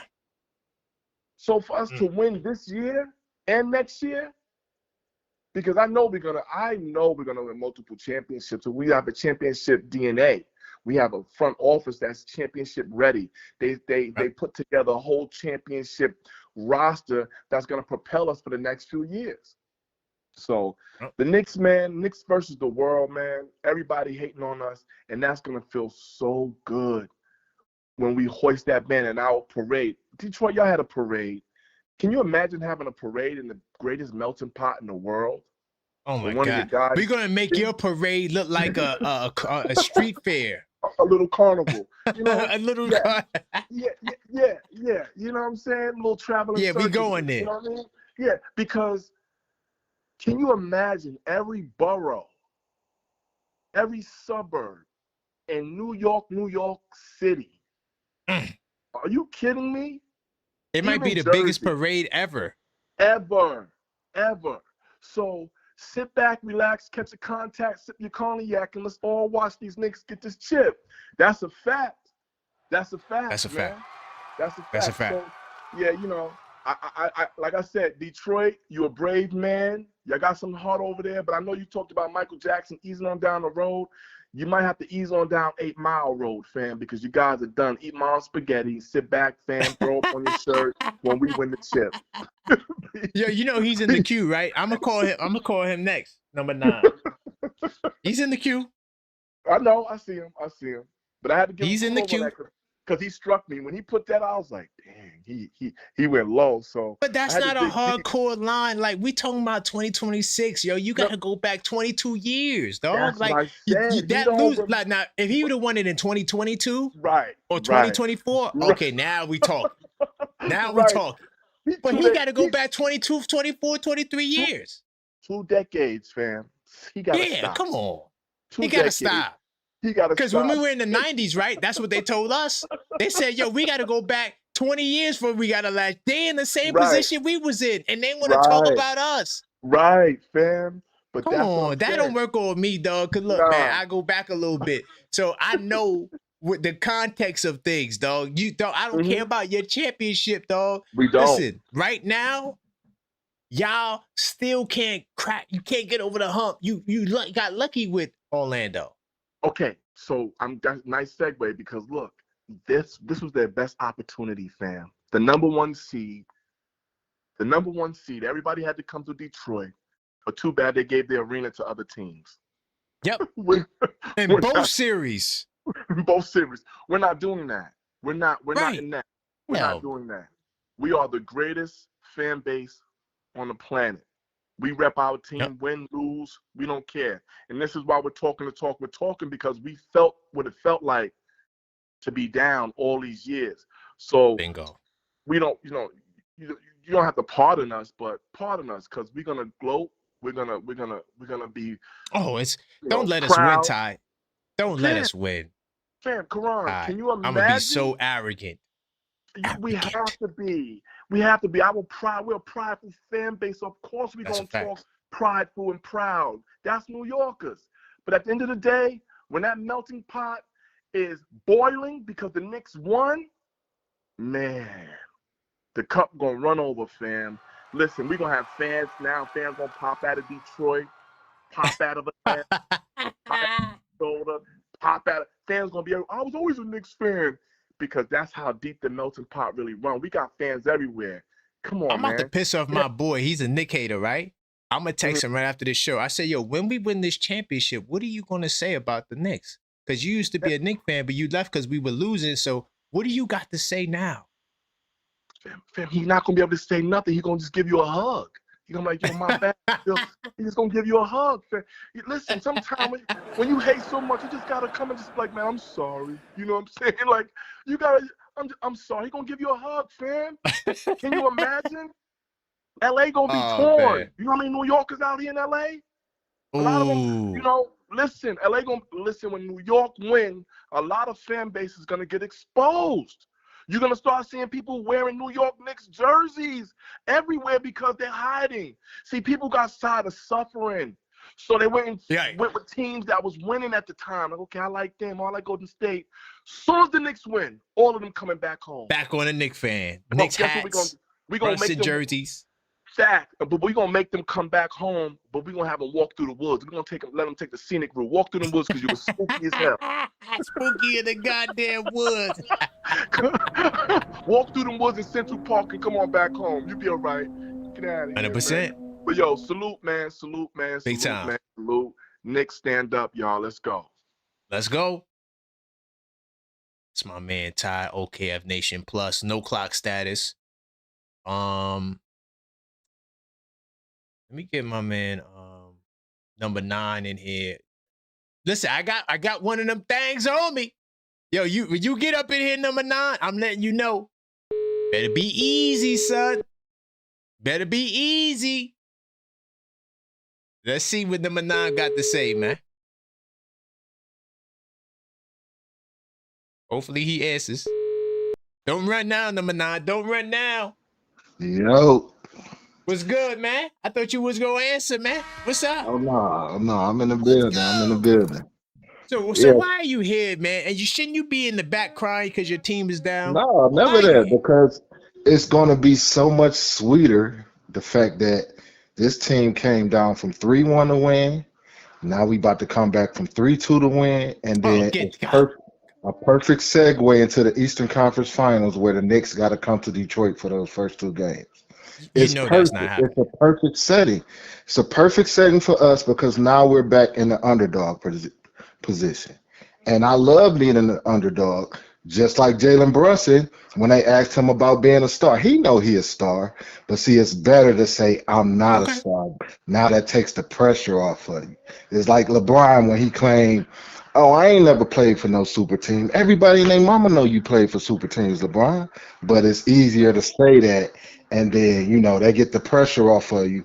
So now you could go win with a clear head. That's what I like. It's perfect. Man, listen, man, it's crazy. Do you feel like when you lose that it's gonna be like a wasted effort? Like you've been coming on these Knicks shows, wanting the showdown, wanting the rematch, and it doesn't happen. Ain't you gonna feel like was a waste of energy and time? No, because we don't plan to lose. That's the thing about it. See, that's why y'all got 53 years of experience because y'all think a 3-2 lead is down and not. You think the series over. It's not over with. The series is over when a team reaches 4. We know that. 2004 is a prime example when we went to the championship. Tell Ty, I know what a parade feels like, and I can That's explain it to weak, you. It's dog. amazing. But That was see, 22 years ago. Like you exactly. gotta relax, dog. But what y'all got going on right now is like Nas. Y'all street dreaming, street dreams. That's Nah, what Nas said. Everybody's street nah. dreaming in New York, and y'all gonna wake up. Y'all gonna wake up in about a week or so. Don't worry about it. Man, do you understand if we see y'all, it would be a sweep, dog? Like we're gonna run through y'all like it's nothing. That Like we need sounds good. Pepto Bismol. The last 3 matchups were a sweep. It was a Oh, you 3-0 talking about blowout regular sweep. season? Let's talk about the last playoff matchup. What happened in the last playoff matchup? We sent y'all Yeah, home packing, crying yeah, about yeah. We was Bickerstaff. little Oh, we're boys. never gonna lose again.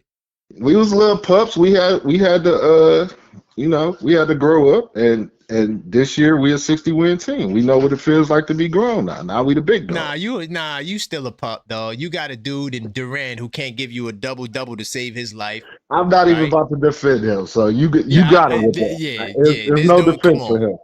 Come on, No man. And defense when Tobias whatsoever. Harris is your second best player, you know you cook, dog. That's just sorry vibes, dog. Tobias Harris is your number 2 option. But Tobias Yeah. gonna get us there. He gonna get us there. We about to go take care. Hell nah. I know you saw 50 with the Detroit gear on yesterday. Yeah, the Detroit hat. Yeah, Man, because that's he a how we business. run All right. stuff. That's how we. Sorry, man. We got to get him up out of here. All right. Sorry, man. We got to get him up out of here. Yo, number 9, you back for the day. Sorry, number 9. I had one on deck. I just didn't want to use it just yet. Yeah, okay. Yeah, he's taking. Yo, Ty said, screw it. I'm taking too long. Hey, yo, Ty, Ty. Yo. Ty, I was on point this time, wasn't I? I was on point this time, Ty. I was on point. You got to give me credit for that one, Ty. Hold on, let me get you back on, Ty. But let me get my man Yuri first. But Ty, I was on point this time. I got him out of there. What's up, though? Karan, what's up, brother? Let's go. Nothing much. We just have to get rid of this Detroit Pistons fan. What say you, though, man, Yuri? How you feeling? Man, with the way the Knicks are playing right now, and the way Detroit and Cleveland's killing each other, I've never been this more relaxed as a Knicks fan in my life. Oh my God. Yeah, I think it's over for Detroit though, Yuri. I think I don't see them winning in Cleveland. Cleveland has been one of the best home teams in the last And they rarely 2 lose years. at home. They rarely in the lose at home. playoffs, very rare. Yeah. So And this is the one time I gotta give Cleveland credit. They've been a good home team. yeah. I thought it would come back to bite them in the ass. But hey, getting that one road win took a much big pressure off of Cleveland. Yep. 100%. And that to me changed the complexion of the series because, that's what it's going to take. For the same thing with the Wolves and the Spurs. The Spurs still didn't win in Minnesota yet. That's why I'm sticking with my pick. Right. See? And I think San Antonio wins though tonight, Karan. They got no Dante. Tomorrow. They play tomorrow. They play Oh, they tomorrow. play tomorrow, so we got no Yeah. basketball tonight. No basketball tonight. But yeah, no, we got level-headed Knicks talk. That's what we got. I'll be right That's back. better. That's better. 7:30. So come on, I got a question for you actually. Before we Yeah. get into this main topic, do you think Mike Brown should go with 10-man rotation for the Man, next honestly, series? yo, Yuri, honestly, I can't even. Yo, listen, Mike Brown, salute to him. He could do whatever he think is best because he gonna switch it up anyway. No matter what you think he gonna do, he gonna switch it up and it's gonna work. Salute to Mike Brown, goddammit. Yeah, Mike Brown, Salute to Mike. ever since those first 3 Atlanta games, he's been coaching his tail off. It's just the adjustment. It's true. It's the adjustment. Making Cat the hub has been beautiful basketball. Beautiful. Beautiful. And Cat's gotten less turnovers than James Harden. By the way, that might be the key to the Cleveland series, by the way, if it does happen. Okay. So the Yeah. reason why I bring up the 10-man rotation, come on, is Landry Shamet played good in game 3, played good in Oh, game 4. I see what you're saying. Yeah. OG's coming off a hamstring injury. Are you really risking OG getting hurt again if he's not fully healed? And if you're putting him in that predicament. So that's why I think it's a tough decision, regardless how you feel. It's a great problem to have, though. No, I got you. know? I got you. But So, what- go ahead, go ahead. No, go ahead. Go ahead. No, go ahead. So, You like, got something you want to say? Go ahead. The way I view it is this, right? As much as I love Landry Shamet, it just goes to show you how good our deep depth is so far this year. Salute to Leon Rose for knocking that out the park. Right. No, I'm with you. No, I was just going to ask a follow-up question. It wasn't even a big deal. How do you feel about OG for MVP of the conference finals? Deserved, 100%. And especially if he's still playing, deserved. Right. That's what I'm saying. Absolutely. Like, if he plays this series, like, he could win the Eastern Conference Finals MVP. And I would not have a problem with that. I would not have Well a problem deserved. with that. Well deserved for a lot of good reasons. The guy has been playing outstanding defense. He's been a rebounding machine. 10 seconds. And not to mention, whenever he has the basketball in his hands, I'm way comfortable with him having the ball in his hands than I did last year. Really quickly before you go, how do you feel about the home court advantage throughout the playoffs? The Eastern Conference, I don't know if the Wolves are gonna make it to the final. They still technically could, but I doubt it. But at least throughout the Eastern Conference, we have the potential of having the home court. How do you feel about that?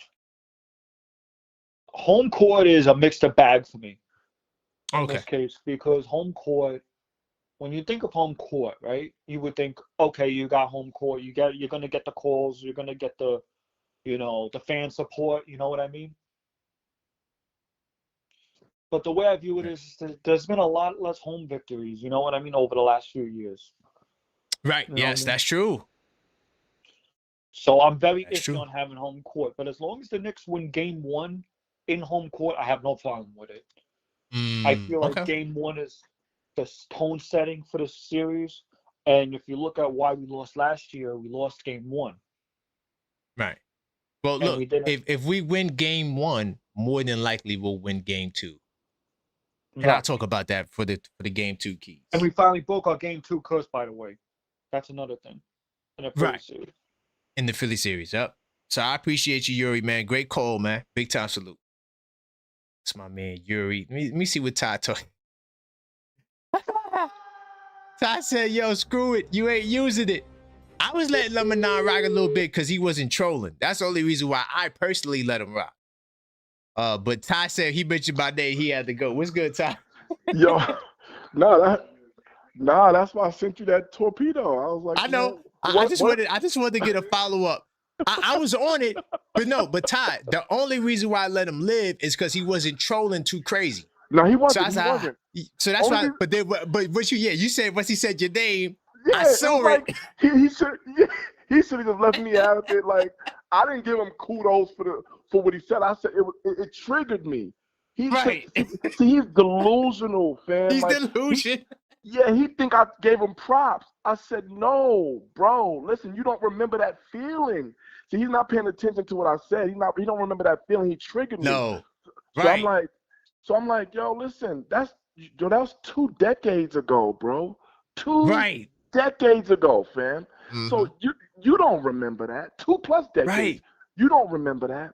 But what he's gonna remember is when we hoist that trophy, that banner this year. He's gonna get sick. I told you he's gonna go down 8 Mile Road. He's gonna get mom's spaghetti. He's gonna eat it, throw up on Eat my himself as he's spaghetti. watching while he's watching us, and he's gonna get mad, and he's got to do it every year for the next few years. He's gonna have to watch the Knicks be that dominant. But yeah, But no. yo, did you hear the question I asked him? I said, "Yo, what happens when you don't see us? Don't you feel like all this trolling and coming up was for nothing? Like y'all waited the whole year and y'all didn't get the conclusion." Fam, I don't think so. What number 9 is saying to us, bro, and that's a great point. He's basically saying that he thought they had an opportunity last year in the playoffs. This whole season for Detroit was about the New York Knicks. Yes. Too much of anything is no good.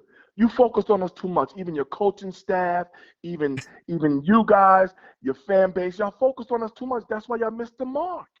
Your biggest staff was like, "Yo, look, y'all, we got to play the Knicks, man. We got to play the Knicks. We got to get the win. We got to play the Knicks." Yeah. They didn't even know they had 60 wins. When they looked up like, we got 60, all they was in fear of was, we got to beat the Knicks. We got to beat the Knicks. Like, We got to beat the Knicks. Yeah, you have to relax. We know what we did to y'all. BTA last year. We know that. And we're sorry. And this year, it would have been worse. They're lucky that they're getting ready to get out of this series with the Cavs and lose. Right. Because if they were to come play us in these playoffs, they would not win one game. They're going to be too tired.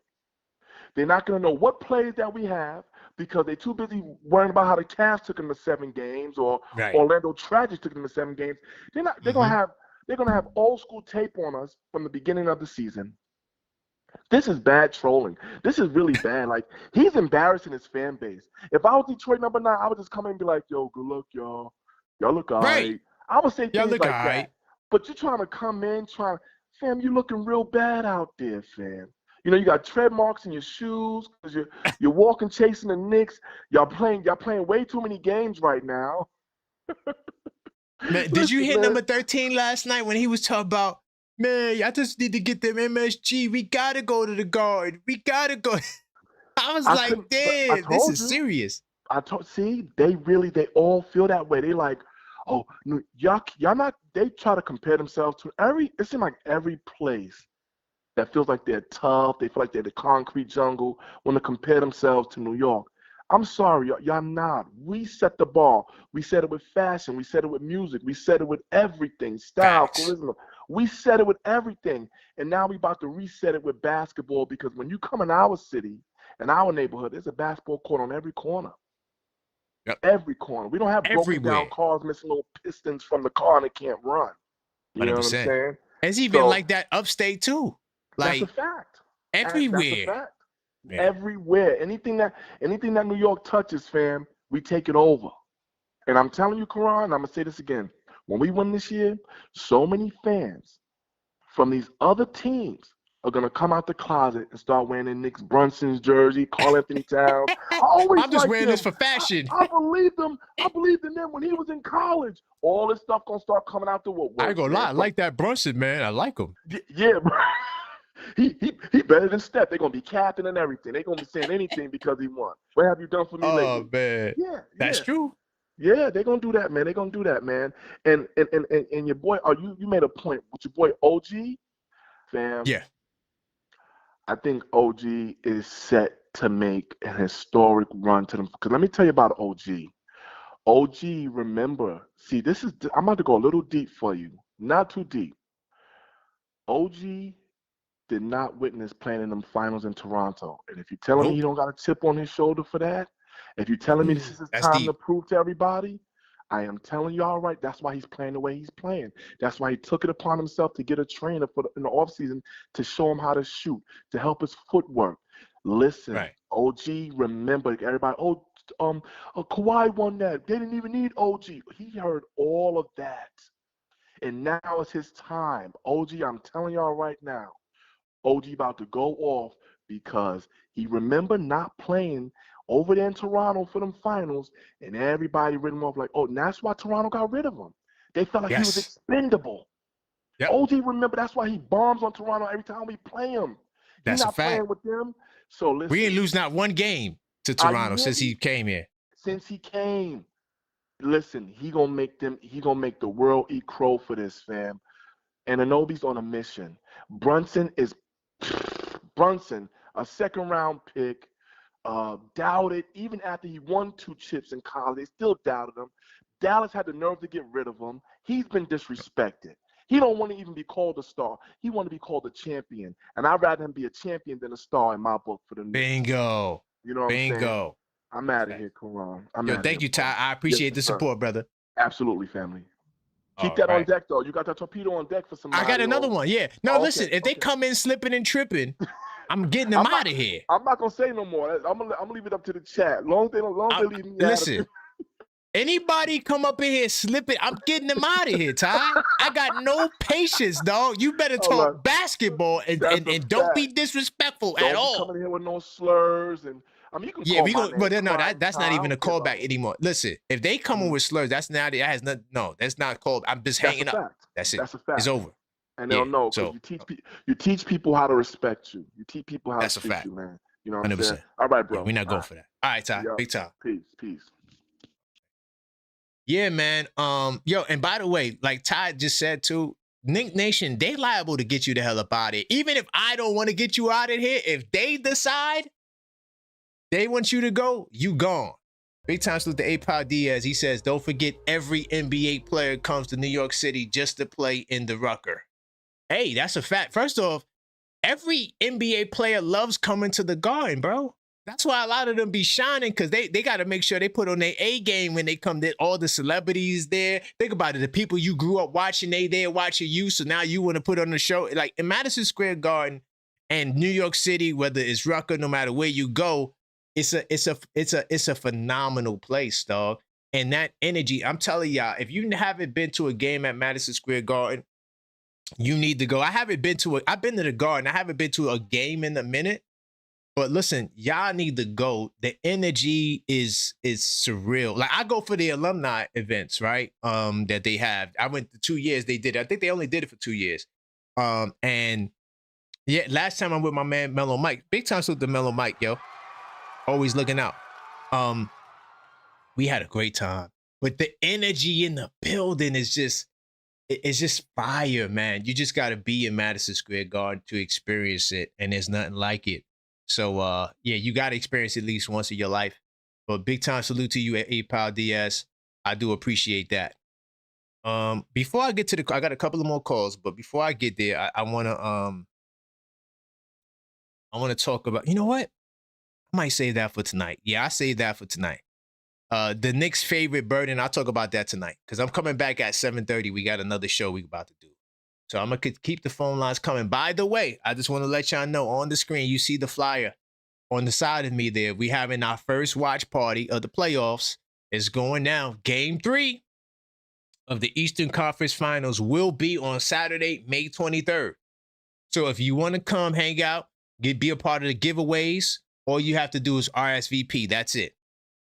I just need your name and how many people you're coming with. And so that way I know you know, how to organize the table or whatever.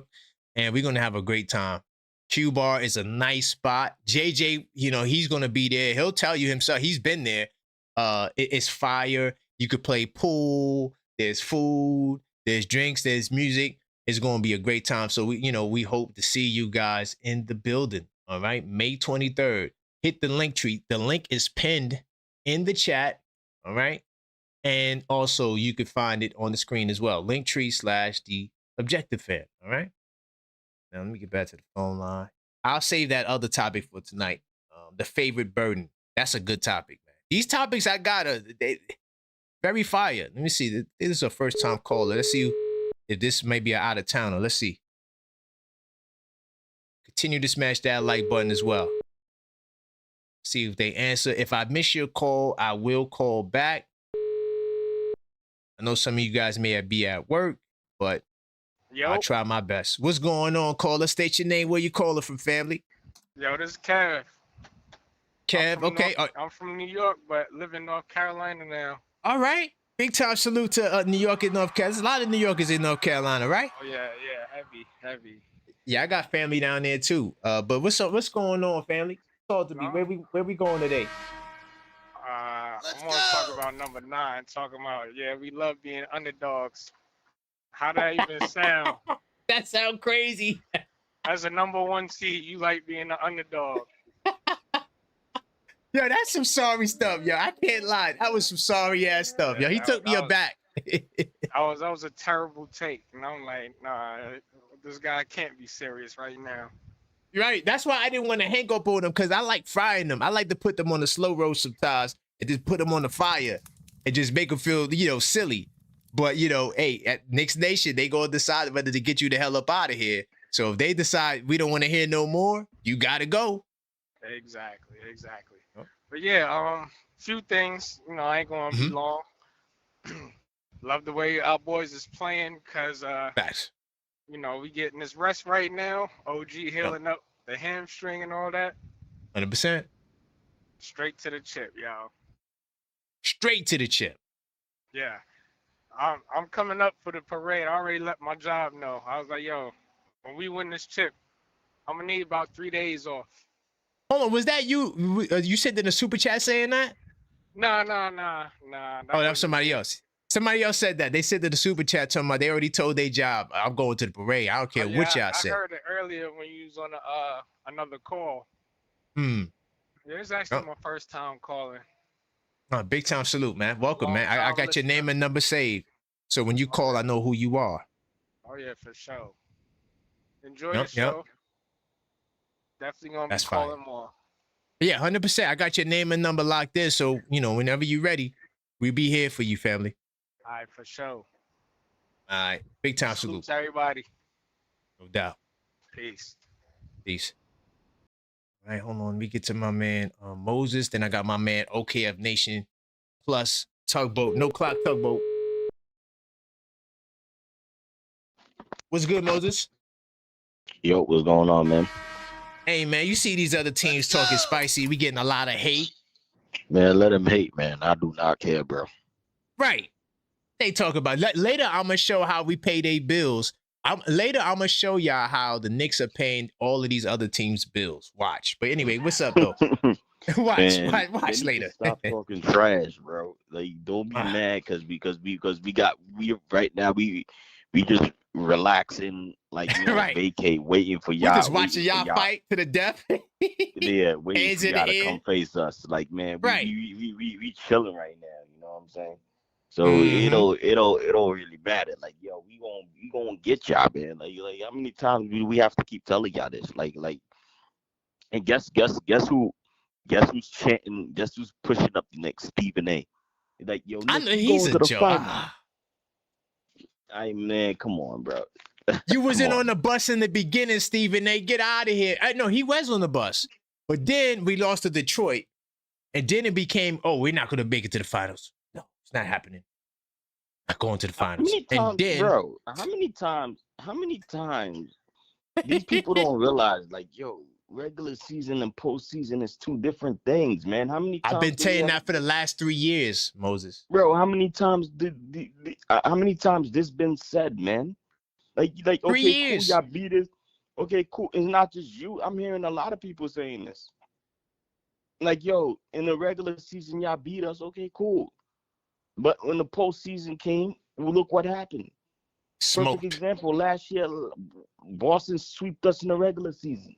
Yep. But when postseason came, what you think happened? Got them the hell up out of here. Exactly. Like, come on. And with the Cavs last year, they were number 1. Okay, cool. They got knocked out by the 4th place Indiana last year. Right. Like, come on, man. Like postseason, regular season is two different things, bro. Two different things. Watch and see when we play y'all. And by the way, you know what? I hope y'all go to Game 7. So this way, y'all can give me an extra day to prepare. So this way, y'all can be worn out. Y'all gonna be worn out. Detroit, if you come to the 3rd round, y'all gonna be worn out when y'all face us, bro. They not coming to the 3rd round, Moses. I told y'all this for the longest. No, I don't believe they will. But God forbid if they do, they're gonna be worn out, bro. Because we resting. And plus, they could be regular season rested, don't they mean could be nothing. worn out. Yeah, exactly, Moses. And we gonna give them that work. And we gonna get you out of here, man. Like, hey, come on. Like with no hesitation. But the only thing is, when we get to the finals, I hope we don't verse OKC, bro. 10 we deal with seconds. that. We'll cross that bridge when we get there. Yeah, but I think we'll be all right against OKC. All we got to do is go to those, take points off the boards, play defense, and score, and we'll be all right, man. 100%, Moses, man. Big time salute. Mm-hmm. Like I always say, right?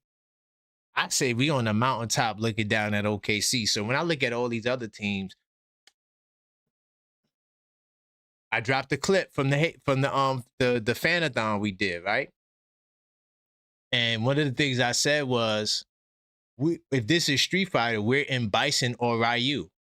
Like, we are in Bison, and now they see it. Now you see it. When you look at the playoffs, we are in Bison or Ryu. Do not come talking spicy to me, Boston, if you can't beat Cammy. Do not come spicy talking to me, Detroit, if you can't beat Bullrog. We gonna get you the hell up out of here. And I got one of them things up. You come, listen, y'all call up here tripping. I'm getting you out of here. I'm just letting you know that. Off rip. And if I don't get you out of here, Nick Nation gonna get you up out of here. 100,000%. We give my man No Clock Tugboat on the line. But yeah, I just wanted to share that. We are the M Bison of Street Fighter. And you just see how my takes just grow and get even more correct. What's going on, Tugboat? What's going on, man? Hey, remember I said we were in Bison? We were in Bison in Street Detroit, Fighter? huh? I just said, didn't I tell them? I got a video. That's why I love doing content. The video is there. I said we are the M Bison or Ryu, one of the two. Right. In the Eastern Conference, though. Facts. And now look at how it shapes up. We're waiting, like Bison, waiting for you to get to us. Got to go through Bullrog and Vega. And That's what I was going to ask you. I was like, yo, you getting the 10 keys together for the West Coast or what? Like, because these guys, they cook. You know what? I just pulled out my OKC scouting report. Yeah. I left my San Antonio scouting report. I got no faith. Timberwolves or Spurs. I mean, I didn't even touch my Timberwolves scout. I don't even know if I have a Timberwolves. I think I do. No, I do. I do got it. But I didn't even look at the Timberwolves. I got no faith in the Timberwolves now. I think it's going to be us and OKC. I got you. Yeah. I mean, I think that I'm picking the Timberwolves to beat the Spurs, though. That I didn't change from that. Yeah, I know. You set on that. You set on Timberwolves and I'm set on Cavs. Hell yeah. You got Cavs and Timberwolves in the conference finals. I got you. 100%. Man, where was I going with that? It was something from yesterday. We were talking about Jalen Brunson being the greatest Knick of all time, and yes, people were saying because of, it kind of seemed like recency bias, but that's where I would go and say then, if that's the case, is Mike Brown, if we win the chip, is he the greatest coach of all time for the Knicks? No, it would be we call it the dude from the 70s. Why is that? Why does the Mike Brown not make all-time coach if Jalen Brunson makes all-time player? No, because Red Holzman, he got the most wins and he got 2 championships. Well, that's what we were saying with the Clyde. We were saying Clyde was better, and you were like, I mean, the success that when you look at the record, like he got a record, dog. Like he got a real record. Like his record is real. Like right. Like Mike would have to win. But that's what I'm saying. So is Clyde. When we do that comparison and you keep that same strategy, the Clyde thing kind of. I don't want to put that. And like I said, Brunson's my favorite player right now. So I don't want to make it divisive or anything like that. But I think I will put Red Holzman over Clyde, like in terms of like where he stands with coaches versus where Clyde stands with players. I think I would put Holzman up higher. I think I would. Okay. Yeah, I think. Okay, that's interesting. Okay. Yeah, it might sound crazy to some people, but nah, I feel it. Yeah, if you let us the greatness a couple times and then you continue that success on, then yeah. Because as far as he's the most successful Knick coach ever. Yeah, because I'm just like Clyde. He embodied Knick New York culture. Look, I don't want to put down. I'm not trying to put down Clyde, so don't take it that way. But look at Brunson's numbers. No. Like I said, no. Like if you look at Brunson's numbers, and you compare it to Clyde's, you know that Brunson has superior numbers, right? Mike Brown don't have superior numbers when it comes to red host. That's all I'm trying to say. He don't got this. Right. Now, if he comes out next year and wins 70 games, do something like that. Yeah. He's on trajectory to get in now that, you that on the conversation. now we are like, we come out next year with 70 games, God damn it. Okay. Whoa. Okay, yeah, that's now we seeing something different. And that's what Brunson. That's all I was just checking that because I'm like, it kind of seemed like recency bias. Like I said, Brunson's my dog, my favorite player right now. But I was like, it kind of seemed recency bias. We're saying Brunson would be an all-time Knick versus Clyde. Well, the reason why the reason why you would say Brunson is because it goes back to the numbers. And when you look at the team, yes, we got a really good team, but what Clyde had, he had Hall of Famers, though. Like he had MVPs and first teamers on his team. Like Brunson ain't got that. He ain't got no first teamers, though. Brunson got first draft pick, right? Yeah, but Towns is not a first teamer. Towns ain't win the MVP. That's as much as we love him. Does that make him a better player than Brunson if he's never won All NBA and Clyde's won several? I mean, I know the pool was a little bit smaller, but no, I'm not gonna lie. Clyde is still ahead of Brunson, but what Brunson is doing, like Brunson fire from a bag level. Fire. That's what I'm saying. I'm not saying it's to slight Brunson in whatsoever. It's just a comparison. That's all. And the stats, like he got the most 30-point games. Like, see, like he got like stats that would like lean his way. Like Mike Brown don't got those stats over on the coaching side. That's all I'm saying. Right. I got you. Now, if he come out and win 70 games, that changes a lot. Yeah, that change. You come out and win 70 games. Yeah, dog. Yeah, you legendary. I got you. You legendary. Yeah. There was something you said earlier too on the show. What was the other topic? There was another topic. Well, we got home court advantage for the first time since '94. That's what I was meant to ask you about. Was the home court advantage? Yeah. What is home court advantage in the playoffs? Well, it's gonna be a part of my keys, and I don't want to reveal it too much. Oh, okay, all right. Yeah, but I've always thought the home court advantage for the Knicks is a myth. No, it matters, and it's going to matter in the next round. And it's going to matter. It matters, and it's going to matter in the next round. But all I'm trying to say is, like, I keep linking us with '94. Not that we're going to lose in the championship, but just how great this team is. Mm-hmm. We're breaking new records that even in '94 they didn't do. But we're also doing things that haven't been done since '94.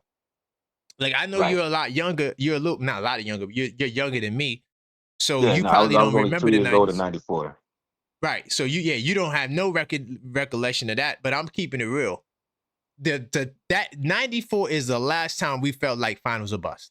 There was no other year where we was like finals or bust. Not Melo, not none of them teams. Yeah, there was no team that was finals or bust since '94. I'm keeping it 100,000. Yeah, for sure. No, I'm more than aware. Yeah, no, I've watched the tapes and I've caught up on the energy, but yeah, just as far as being now, you might say '95. I don't think so either because the boy-headed guy made an appearance back, and then middle of the season, and then Magic were really good.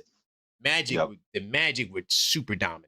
I don't remember who was the favorite to come out a long time ago, but I feel like '95 was different. But to all you people who may remember better than me, if y'all want to talk about it, we could. But '94, because he just left. Like he left. Like he said, I'm playing baseball. I'm gone. Yep. So everybody like, woo, Knicks. Because literally the year before that, look, the year before that, we were the first seed. Yep. While he was there. Okay? So we're the first seed while he was there. All right. And then the next year he's gone. Okay, you're going to the finals. Mm-hmm. That's just simple math. The stars aligned. The stars aligned. So that's why I keep talking about the numbers and the history. And it's good to have you're correlating it with the path of the winning. Okay, I got you. Bingo. I'm like, I don't really know what home court advantage is because, truth be told, if we're playing a home court advantage game, we've had home court advantage this whole series. Like we took over every stadium. So every That's a like whole even the nother players said aspect. every game was a home court game to the Knicks. That's a whole nother aspect. And we might take over Ohio too. I don't know, We but we might might take take over. over. I mean, We just had not somebody Ohio, from Ohio Michigan. call up. No, Michigan. Oh no. You think we playing Cleveland? You think we going to Cameron City? We're going to Cameron. I did it in Ohio. And now Cameron gonna be talking that Ohio stuff up. He gonna be talking that Ohio nonsense. He gonna be talking that Ohio He gonna be stuff. in the Cleveland tracksuit. Or he might wear the all white LeBron draft suit. He might pull up in that.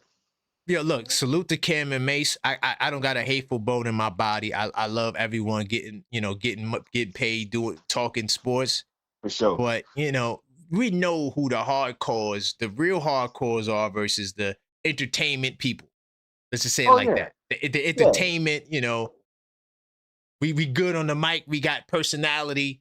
But when it comes to like a sports debate, I'm frying them all. Yeah, no. I will take on any listen. I would take on a Thunder fan. Set that debate up. Set that debate up. I'm gonna start the debate like this on a mountaintop, looking down at OKC. I will start the debate. Let's go. Hey, yo, Nick Nation, let's go. Yes. Yo, that's the energy right now, Tubbo. Yeah, bro. We like I said, it's sad watching these guys duke it out just to like it's almost like they seem like they're playing like, no, you play the Knicks. No, you play the Knicks. You know what I mean? Like it really doesn't seem like either one of them want to be here and have to deal with that. They both didn't want to win the game last time, dog. Like what other game was like? There was another game like that in the first round where it was like both teams didn't want to win. I can't remember what that was. I think that was Detroit and Orlando. That was Detroit and Orlando when they had to go play against Cleveland. Yeah, that was Detroit and Orlando. And they're like, no, you go. No, you go. No, you win. You win. Yeah, sad. We just trying to go to Cancun, man. We trying to go to Galveston. Come on, bring the big girls. We out. So. Oh my God! And then they lost to a Magic team that had a splintered organization. They wanted to fire their coach. Think about that. They wanted to fire their coach. Got fired literally the next day. Fired. Coach got fired the next day, and the star player was down bad. And the star player was down bad. So yeah, the whole thing. I appreciate you, Tubbo. We're gonna be back tonight. I'm doing a show at 7:30. No game tonight, so we can talk sports. Oh, that's right. No game. All right, bet. I will be there. All right, big time. All right, buddy. All right. Hold on, I got the Cashapp crew. My man Mo Breeze says the Pistons and their delusional fans are cooked. Yo, hey, we got them on the grill, Mo Breeze. Mo Breeze, listen. The sad part about it is, man, the Pistons don't even know they lost. Like, I told y'all this. Salute to number 7. I'm going to salute number 7. He the only one that realized they had no chance of winning. He's the only one. I did the debate against number 7. He called back and said, yo, we're not going to the championship, dog. We can't shoot. Number 7 don't even care about it. He said, yo, I don't even care about this playoffs. I just want Devin Booker next year. That's the rumor that we could get Devin Booker. And he's from over here, I think. I think he's from Michigan. But anyway, I told them this in February. It shouldn't be a surprise to them. Y'all be over here watching the channel, going in the chat, and I'll be telling you about yourselves because, look, y'all, I watch your teams. I got scouting reports on I got so many books. If you see it's nothing but books and scouting reports, dog. I got multiple 82 nights. I got like 382 nights. I got a game night, all right? By the way, I sell these. These are journals. You want to get these, you know what I'm saying? All you got to do is hit the link tree. I got multiple of these. Full of information, dog. I know all about your favorite teams, yo. I study them. I watch them. I don't only watch Knicks games. This is why I speak so confidently. I do my homework, y'all. All right? Hold on really quickly. Okay, my man Ty said he had a question. He requested a call back. Let me get Ty on here. See what he's talking about. And then Rock, I see you. I got you, Rock. And a new caller.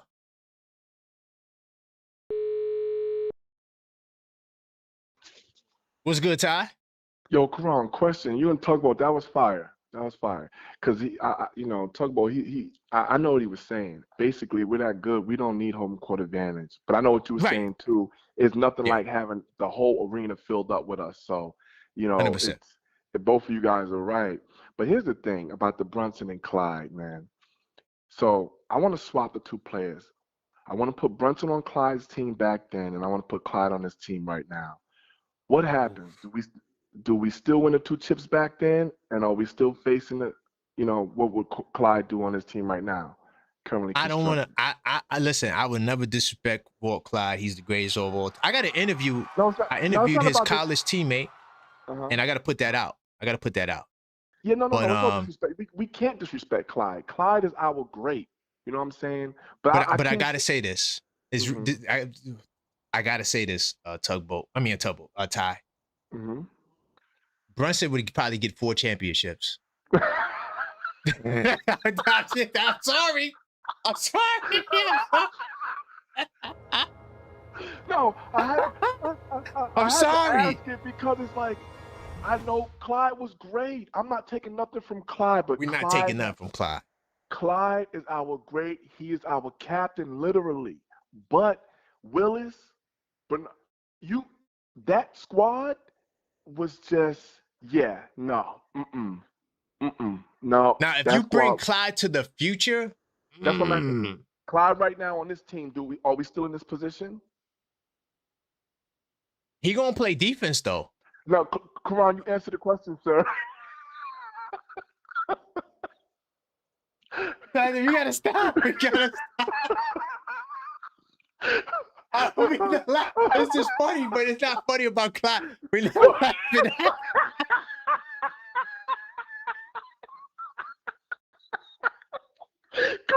My fault. Nah, my bad. That's my bad. I'm out of pocket. I'm out of pocket. My bad. No, I didn't mean it like that. I didn't. Listen. I didn't mean it like that. That's foul. No, I'm just saying that's a benefit over Brunson. I mean, he gonna play way better defense for sure. But they're not playing the same position. I'm talking about just swapping them. I'm talking about in their rightful position. He gonna pass the ball like he gonna be. Don't laugh. Don't laugh. No. Look. All right, go ahead, bro. I don't think he gonna make the sacrifice though. I don't see Walt Clyde making that sacrifice. That's one thing I would say. He ain't making that sacrifice. Not no 100 and something. What? That ain't happening. I asked you about basketball. I asked you about his clothes. Nah, he would be the flyest. Facts. Way more fly than Brunson. 100%. We got defense. We got passing. We got playmaking. Nah, he can make plays. He'll make plays. Listen, bro. For others. You listen, man. So basically got Anunoby, Mikal, and Clyde and Josh Hart. That's a hustle man lineup for sure. That's a hustle man lineup. Yo, you so wrong, Karan. This is so fun. No, I'm saying no. No, I'm saying we might be the best defense in the league. Like, why are we laughing? Nah, yo, hold up, no. Yo, Ty, you see how you get me in trouble, dog? Yo, bro, you gotta go, dog. No, I gotta go. You gotta go. They laughing though. They laughing at us. Okay, all right. As long as they laugh, they're not offended. I don't want to offend nobody. I love Clyde. We love Clyde, but you have not said nothing about his offense yet. No, I'm just keeping it real. Salute to, okay, somebody said Red Hostman. Yeah, that's what I couldn't remember his name. Yeah, Red Hostman at the top. Yeah, Red Hostman. I got that. Thank you. Yeah, no, Red, but Red had more. He had more bites at the apple than yeah, you can't compare. Mike Brown. The reason why I'm giving it to Mike Brown because did Red Hostman get a chip his first time coaching the Knicks? Nah, I doubt it. No, I don't. When did he come in? That's what I'm saying, but Mike Brown not his first. Oh, but his first time. That's why. But also, Ty, I also said, what if he gets 70 wins next year? What if Mike Brown does that? Well, listen, Mike Brown coaches the team for the first time. He surpasses Pat Riley. Then he wins a chip. I don't know, Red. Red might be number 2, man. Nah. Listen. If Mike Brown, hold on, fam. We talking. If Mike Brown take us to a chip and win it after 53 years, I'm sorry, bro. I don't know about that. I'm sorry. And then the way he unlocked these players, the future's was bright. You know we're gonna be there next year and the year after. Nah, I don't know. I don't know, Karan. I don't know. Oh no, that's I tough. think Red gets it. I think Red gets ahead of him right now because Mike Brown hasn't won one yet. We don't know. But I want to Right. ask you this after we win It's one. a great start. It's a great start. It's a great start. It's the Can you come out start. next year? But Ty, what if he comes out next year and gets 70 wins? He probably will. He got that Golden State energy over there, man. What if that happens? To us, man. That's gonna happen. It's not a what if. It's gonna happen. They only can get better. The Knicks are only gonna get better. That's the scariest part of this whole thing. And then you're gonna put my meal with a Greek salad. Hey, easy. All right, Ty, you gotta go, Ty. All right, you doing too much. I talked to you tonight. Bye. You gotta go. Too much. All right. Yo, salute to Ty. Yo, Ty getting me in trouble, man. Yo, don't get upset with me. He asked me a question. I thought it was real. I thought it was a real answer. I said the defense will get way better. You feel me? Like, we would have the best defense in the league because I tell you right now, Walt Clyde for sure would be all-NBA defensive team. You know, he just can't hand check like he did back in the day. But if he doesn't hand check, it'll be fine. I want to see if this is Cleveland. I don't think this is Cleveland. Cleveland, yo, stop being punks, yo. I ain't gonna lie, Cleveland, y'all disappointing me, bro. This better be a Cavalier fan. What's going on? Hello? Are you a Cavalier fan? Nah, this is Knicks will be 26 champs. Oh, wait, what? Knicks will be champs 25, 26? Yes. Whoa. I'm glad I got you on the line, man. First time caller, man. What's up? Yes. Listen, man, I mean, we go into this Brunson versus Clyde argument. Listen, when the Knicks won the championship in 72-73, you know they knocked off a 68-win Boston Celtic team, right? Right, that's why I'm putting respect on their name. Facts. Yeah, yo. So you knock off that team with Red Auerbach as their coach, and then they go and beat the Lakers with Jerry West and Wilt Chamberlain. Nah, that's a tall order for Brunson to overcome. I mean, I give him his props, but I always say the greatest barometer of how you stack up is how you beat your opponents. Okay. All right. That's why I can say MJ is the GOAT, because if you're looking at who he knocked off on his way to greatness, nobody else can compare to that. So Brunson has a very big hurdle to climb. To be honest with you, that's why I want OKC in the finals. If the Knicks get there, gotta get OKC, gotta beat them. Because if you can knock off OKC in the finals, then that could put Brunson in that category. But if he got to backdoor his way in, nah, you're not in that category. So I got a question for you. If Brunson could still do his moves, his dribble moves in the 60s, he wouldn't be frying them old dudes. They wouldn't be able to guard him, dog. Yeah, it's a lot of what ifs, you know. Like if you were to take Clyde Frazier, if you could take Clyde Frazier and put him in today's game, you don't think he'll cook? I don't know if he would have a bag like that, though. Now his defense will be incredible. But I'm saying the bag to get buckets, I don't know if he would have the bag to get buckets. Because now, of course, he could score. I'm talking about like 30. Yeah, no, I mean, like, I'm like, if you were to take that guy, if you were to take Brunson and put him in that era, of course he's going to cook. You know, if you were to take SGA and put him in that era, he's going to cook. Forget about it. Yeah, so it's like if you took that player, the average player from today, and put him in the 67 is a different story. Yeah, you know, it's a different story. Yeah, but if you're talking about by accomplishments, you can't overlook what Clyde Frazier did for our team. No, and that's why I am hesitant for even putting Brunson as the greatest Knick of all time if he wins. Because you got to respect what those guys did back then. Now, if Brunson wins one, I would put him over Ewing. Yeah, of course. Anybody who don't got a championship, he's over them. Yeah, if Cat wins one, I put him over Melo. Okay. You know. Yeah, that's fair. That's fair. Yeah, if OG wins one, I obviously would put him over Starks. Yeah. Yep. You know what I'm saying? So it's like there's different like perceptions on this.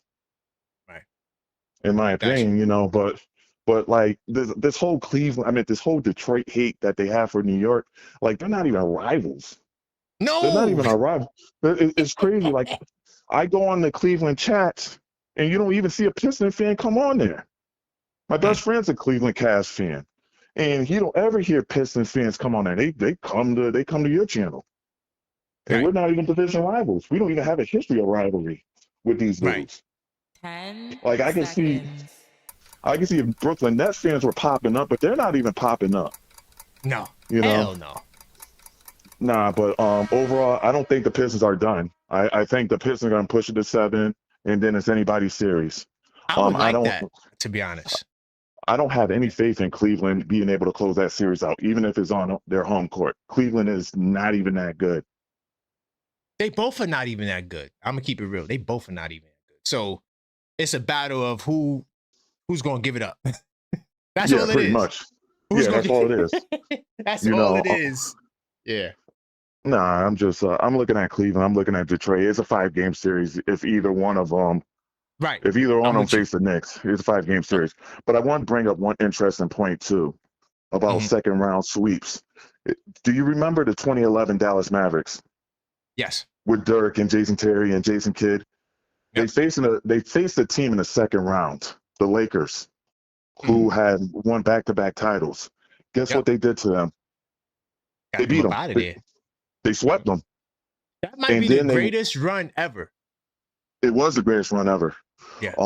And then they played OKC. Yep. In the Western Conference Championship. That team had KD, Russell Westbrook, and a young James Harden, and he knocked them off in 5.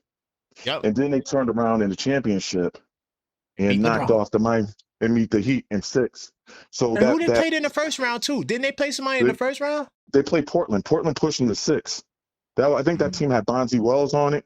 So like people don't realize how important sweeping an opponent is. Bingo. You know, how many times has a team that went 7 the previous series beaten a team that swept the previous opponent? It doesn't happen. I don't know that exact number, but I'm gonna tell you that the teams with the 5 days or more rest have I'm talking about 60-70% win rate against the other team. So yeah. Like you don't know how much like sweeping Philadelphia has propelled us to be able to beat Detroit or Cleveland. Right. And you brought up another point real quick about the 94 Knicks. You know the 94 Knicks played 3 7-game series, and that was the reason why they weren't able to win. Scottie Pippen pushed them to 7 when the Knicks should have took them out in 5. Yo, that's a fire point, and that will be my difference for Ty when he said I don't want to be nothing like 94. But the difference is we had rest this year versus that year. That year, you put like Reggie Miller pushing the 7 in the Eastern Conference Finals, and then we got beat by 7, while Houston was handling business. Right. Yep. Waiting, relaxing, and they're just waiting. Well, Knicks will be chance, man. Don't let this be the last time, dog. We got mad shows we doing, man. We need you, man. Nah, definitely, man. You have a blessed day. All right, you too. All right, later. Yo, you know how long I've been waiting for Knicks will be? That's not the first time I heard his voice, though, because sometimes we leave voice notes in the Discord server. But I've been waiting for this brother to call for mad long, bro. I'm glad I answered. That's why I like answering unknown numbers, because you just never know who it could be. It could be Chuck D. It could be anybody. That's why I like answering the unknown numbers. Ty, I see you. Let me get my man Rocket here. Then I got my man Ty on the triggered. I know what triggered him. I know what triggered him. Oh, Lord. Let me see what Rock talk about really quickly. What's good, Rock? Hey, what up, Kay? Let's go. Not much, man. We got a lot to talk about today. Where we going? Just to start off, I think we still be in the same position that we had Clyde in right now if we didn't have Jalen right now. They swapped. Well, what about the 70s though? What would happen with them? Oh, Jalen would be like averaging 45 points over in the 70s. They cooking it with the footwork. We've never seen moves like that. It'd be crazy. But it'd be crazy. Yeah. Keep in mind though, Clyde is a lockdown defender, so no, that's why I said the defense would be great. Yeah, no, defense would be great. and the offense wouldn't be the same. I think it would be more. He'd be a penetrating guard, and he'd be pushing Carl to score from the inside rather than control it from the outside. 100%. And he's a superior athlete. Like people, they don't talk about his. I got an interview I did with somebody who went to school with him. I got to put that out. Great insight. His pull-up jump shot was crazy too. Yeah. Stop on a dime. Leave you on a dime. 100%. So yeah. Hey, I know you talk about how important home court is, but you know what? We actually lose out. The fans lose out when we have home court advantage, because when we sweep on the road on a different floor. If we didn't have home court, we'd be sweeping on MSG. It's true. Hey, let me ask you this, right? And B said, Philly is MSG East. So if Atlanta MSG South and Cleveland is in the Midwest, will that make Ohio MSG West? Yes, Midwest MSG. Yeah. I wouldn't even say it's to the east because we're more east technically than Philly, but I get what he meant. Yeah. But honestly, man, I think we could take Ohio over. I don't really remember us taking over Ohio like that. I got to go to my 82 to see, but I'm pretty sure we're gonna be out there. I had a Knicks fan from Ohio call up first time. I think the only arena we can't take over is Oklahoma, because they all blued out over there. You see how they be rocking them shirts, man? You know what though? That flight to OKC, you might got to get it connecting through Dallas, but that's light work. I mean, as long as they don't do the zip code, but I'm not saying we're gonna take it over, but it's gonna be fans up in there. It'll be a little sprinkle, but yo, those people, ain't nothing going on in Oklahoma City, man. That's the only game in town. So a lot of those people are season ticket holders. You know what I'm saying? No, they do got. But what about the resale market though? See, that we don't know. Yeah, we'll see how let's see how that resale. Let's see how they want to make that money. Hey, when you got the New Yorkers willing to pay you a band, two bands, yeah, for some $300 tickets. Yeah. I can see some of them folding. You feel me? I love my team, but pay these bills. I'm thinking from perspective of those fans, they might want to see the Knicks themselves though. See, you know what I'm saying? Just to be a part of that history. But one day I'm gonna tell you, you never underestimate Knick Nation, man. Yeah, we everywhere. It's the greed of wanting to sell that ticket to a New Yorker versus a sentimentalism of seeing the Knicks in your arena and feeling it and experience it. Which one will win out? Exactly. And I think that we're gonna be up in there. Now we might not take it over. It'll be hard to take it over. Yeah, it'll be hard. It's like that would be like trying to take over LA. But that'd be very difficult. But it will be some Knicks fans in that arena in LA too. Yeah, we'll be there. But taking it over, I don't know about that. That's gonna be hard. Yeah, because they probably got the second biggest fan base, if not equal. Bingo.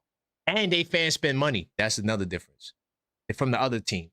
They gonna spend the bread. They gonna be courtside, all of that. They buy it up if they need to themselves. So, but I appreciate you though, Rock. All right, bro. All right. Let me see what my man Ty want. Ty said he was triggered.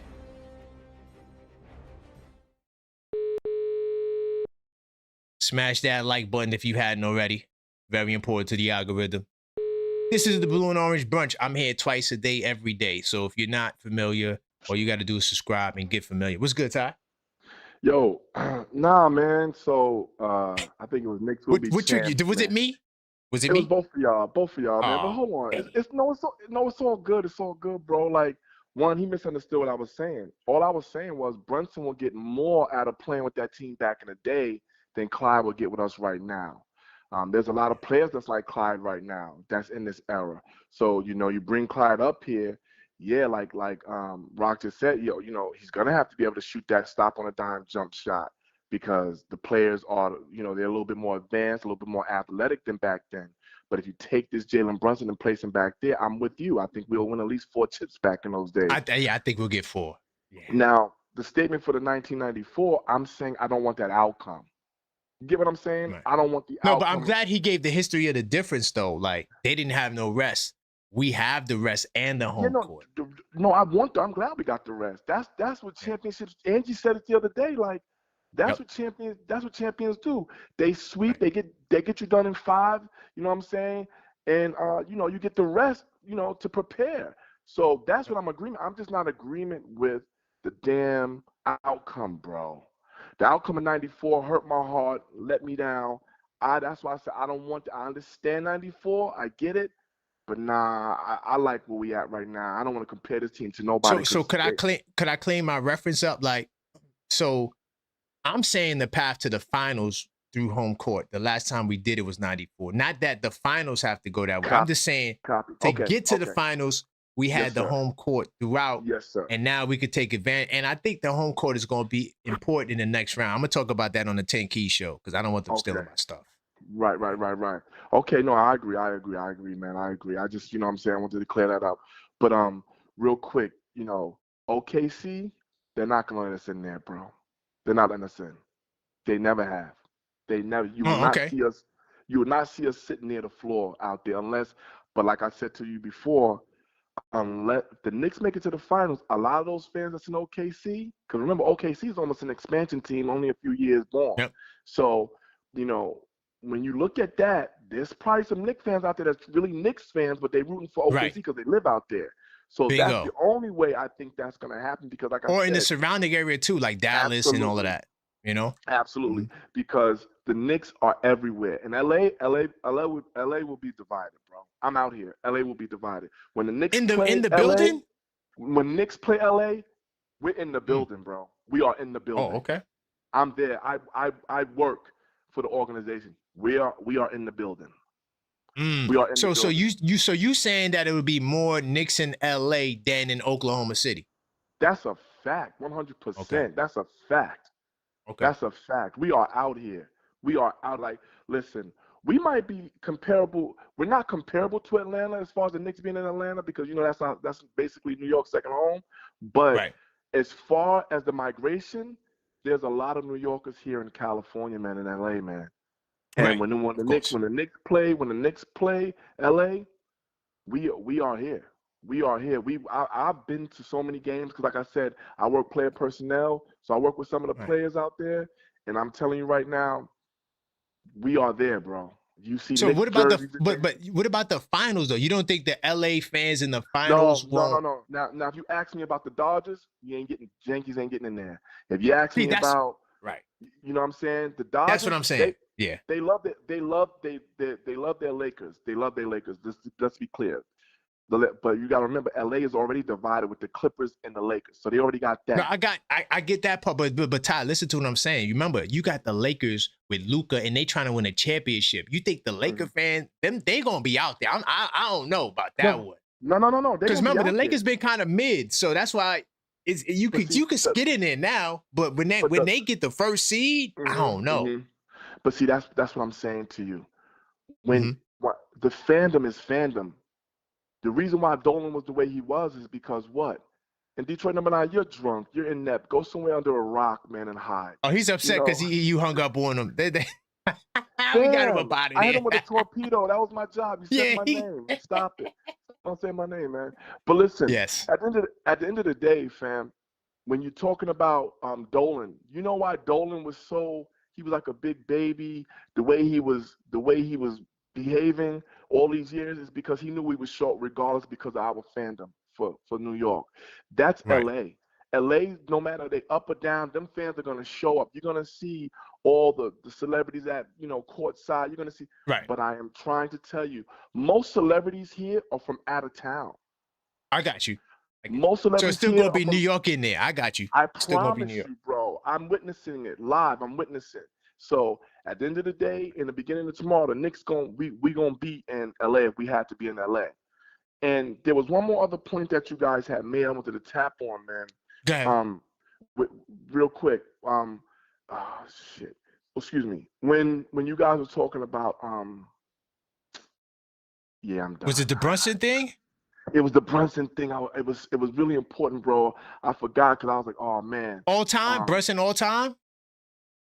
But no, Brunson all time. He's going down. That comparison to me is really a wash, only because if Jalen Brunson wins a chip after 53 years, okay, and Mike Brown his first tenure as the Knicks coach, it's no way you don't give him the greatest name. Oh, this is what it was. He said, and this is why I think this was just a little, I don't know, this was a little far-fetched for me. He was like, if Cat win a chip, he's better than Melo. No, he's not. If Anunoby wins, he's better than Starks. Anunoby's gonna be better than Starks, whether win or not. He's gonna be better than Starks. Starks was trash for us. He was a Hubert Davis. Okay. Hey, oh come on, it's easy, man. I met John Starks. He's a good guy. Trash. If I see John today, I'll be like, John, for real? One for what? No, man, that hurt, man. So anyway, it hurt, but come on, we gotta be. Come on, he probably listening to the show, man. He apologizes. Don't listen to him. We love you, John, man. Come on, man. He might have want to get interviewed. Now you ruined my interview, man. Damn. All right, my bad. Okay, but listen, this is a disclaimer, John Starks. It's just an angry fan. You know, don't worry about it. It's not Quran. It's not objective. Right. Thank you. But Brunson, real quick, I think he goes down if he wins a chip as the greatest Knick ever, because I'm not saying he's carrying a band of misfits with him. I'm saying the importance of just one player to a team compared to Willis, Bernard, all of them back MVPs. He had MVPs and first teams. Yeah, I can't deny that. I cannot deny that. Now, he said the eras were different. It was tougher back then. Well, I don't know about that. Did they have to go through a gauntlet of teams? Yes, the Lakers, Boston. He was right. He hit home with the Boston one. That was fire. Yeah, that was fire. We had to play the Lakers, but it's sad. And you know what? To his point, forget it. I stand down. Because to his point, see, this is why Detroit, y'all so trash. Because he wouldn't say that if y'all was formidable, but y'all not formidable. None of y'all are formidable in these daggone playoffs. So we got to get our kudos from OKC. So I'd rather play OKC, stank them, Karan. I know you're still scared of OKC. I know you're scared. No, I'm not. I'm scared. I said we on the mountaintop looking down. What you talking about, dog? No, I'm just making sure you're still on the bus, man. We on a mountaintop looking. Listen, yo. We listening. Yo, Ty, man. In the playoffs, yo, like literally, we number one in the play. We the number one team in the playoffs, dog. But you know what, Karan? This ain't even a playoff. This is a championship run, bro. Detroit is in the playoffs. Cleveland is in the playoffs. I'm saying we the best out of any team that's in the playoff right now. We're playing the best basketball out of any team, and you could throw OKC in there and say it. We're the best team in the playoffs. So I'm going with the best team. That is us. Yeah, I hear you. Knicks will be champs. I can't put Cat winning a ring over Carmelo Anthony as an all-time Knick. I can't. I witnessed Melo do some things by himself, carrying the team. Like those moments was historic for me when he hit them big threes and sending us to the next round. But yes, Cat importance, his importance, but I can't. I don't know about that. I love Melo. He was a scoring champion. I'm the biggest Melo I argue for Melo all the time. Me too. Cat gets to but think about it. Cat get to the conference finals his first year. His second year he gets to the conference finals. So let me ask you this. Maybe the championship. Let me get off of this. Let me just ask you this. Putting Melo, swap out Cat and put Melo on this team right now. Do we do well or no? Man, we might win the championship the same way, dog. Melo? See what I'm saying? With Brunson? Melo don't have this type of team. He have an Anunoby, a Bridges, a Brunson, a point guard like that. Then you got Mitch. Then you start Mitch. You put Mitch with OG, Melo, and Bridges with hard off the bench. That's what I'm just trying to get y'all. That's what I'm trying to get y'all to understand. I'm not saying like Melo is. I gotta say, listen. No, Melo is better than Cat. I think so. We talking about as a Knick. No, see, you got to add Denver to put it. There you go. But I'm saying, but as a Knick, Cat's run is better than Melo's, though, because that's a fact. If I come in your first year, I get to the conference fight, something that you tried to do, you couldn't get it done in 3 years, 6 years. And I came in my first year. That's a flex, though. That go back to your point about Mike Brown. I come in, 53 wins, get the championship. I'm in the bet. That's kind of, you got to come on, Ty. You got to stay sharp. That was your argument. No. No. But I'm saying though, like if Mike Brown in his first, did Red do that for us? Did Red Listen, Holtman win in his first year? Hold on. No, I don't think he did the first. But look, listen, 2 things, man. You got to get inside the Discord server. I don't know what you waiting on. Get inside the goddamn Discord server. That's the first thing you got to do. So you can talk with Knicks will be champs is sharp, though. Trust me. When he says something, listen, on the money. Everybody's sharp, but you're not going to tell me if you put Melo on this team, we still don't have an opportunity to go to the We know away. that. We're not talking about Melo, the individual talent. We're talking about as a Knick. So, but then if that's the case, then we can't compare Brunson to nobody until Brunson wins it. Right, well, that's true. Yeah, so that's why we shouldn't do it. Right, because that's the only way. Because when you're talking about players, that's like telling me if I swapped Cat out for Amari Stoudemire when Stat was really Stat, and if you put Amari Stoudemire on the team right now from the Suns or from the Knicks when he first came to the Knicks, yes. When he no. I'm taking Cat over Amari. I'm sorry. Taking Cat. What I'm asking you is, would we still be going to the ECF? I don't think so. Because remember, Amari was on the downhill, though. Like it was a sharp decline. You're forgetting his first season when he left Phoenix and came to the Knicks. You're forgetting his first season. But like he didn't win in Phoenix though. But he didn't win with Steve Nash. Nah. I don't think so. Yeah, I don't see it. I think Amari, a healthy Amari Stoudemire, would do very well with this team right now. I really do, and he would be unguardable at 6'11". Yeah, but will we automatically win the championship? I don't know about that. See, you know what's so funny? When I hear y'all say this, and I kind of set y'all up, because it's the same people that was saying how Cat was, trash. Even I was back. I never said that. Well, no, we didn't say he was trash, but we was like, he's not playing up to par, right? But what I'm saying is, now that he's in a different position, he's unlocked. Now we're seeing all his talents. When I told everybody Cat was better than Joker, everybody looked at me like I was crazy. All right, we'll see. But all I'm saying is, the styles of the team makes the fight, man. What I'm basically saying is Brunson makes a lot of people better, and especially a lot of Knicks fans. A lot of Knicks players who played on these sorry teams, but they were really good for us. They did not have a Jalen Brunson. No. I get you. No, I'm with you. I would put Cat ahead of Amari though. I think I would because. I love Cat. I think he's more dynamic. I think that Amari was more of a downhill. He could shoot the three, he could shoot the mid range, but Amari would go to that hole and finish. He wouldn't do that bumbling stumble like Cat does. But as far as just the efficiency of Cat, the way he shoots the three and his passing, I think he surpasses Amari. But Amari, that's all I'm saying. That he is, I don't know. But anyway, I'm out of here, bro. I just wanted to say, Jalen Brunson will make a lot of those players that was Knicks. He will help them win chips if they play with him. That's Melo. That's a lot of them, bro. That's what I really believe. 100%. I'm with you. Real quick, 1999. Would you put Brunson on that 99 team? What do you think? They winning. I'm out of here. All right. Yeah, they winning. It's Brunson, man. All right. It's Brunson. He is him, and we are them. All right. Hold on, really quick. Let me see what Tubbo want to say. What's good, Tubbo?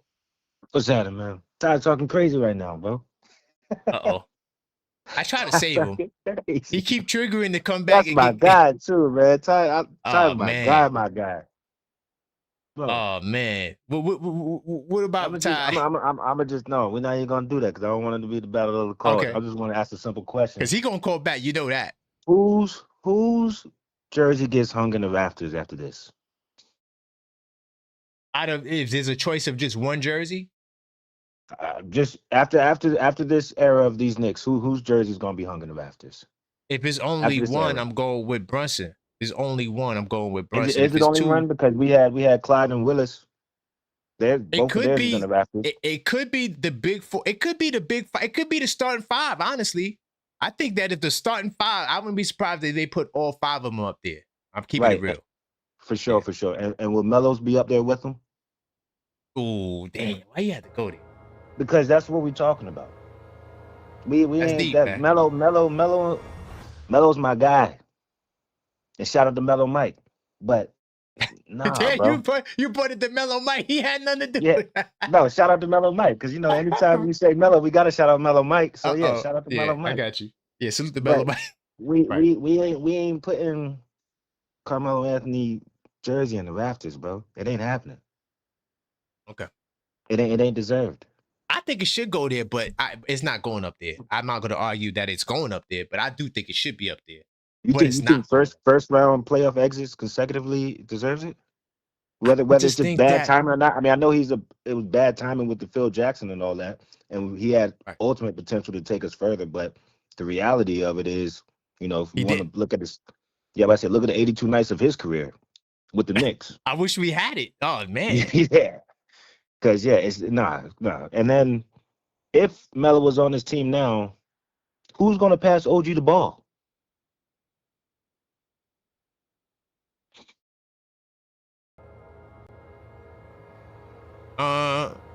When will OG get the ball? Brunson's gonna pass OG the ball? It's true, and then you're gonna have some like the way he was doing before. Yeah, before we had Cat Mitch out there. Yeah, Mitch out there. Man. He a liability.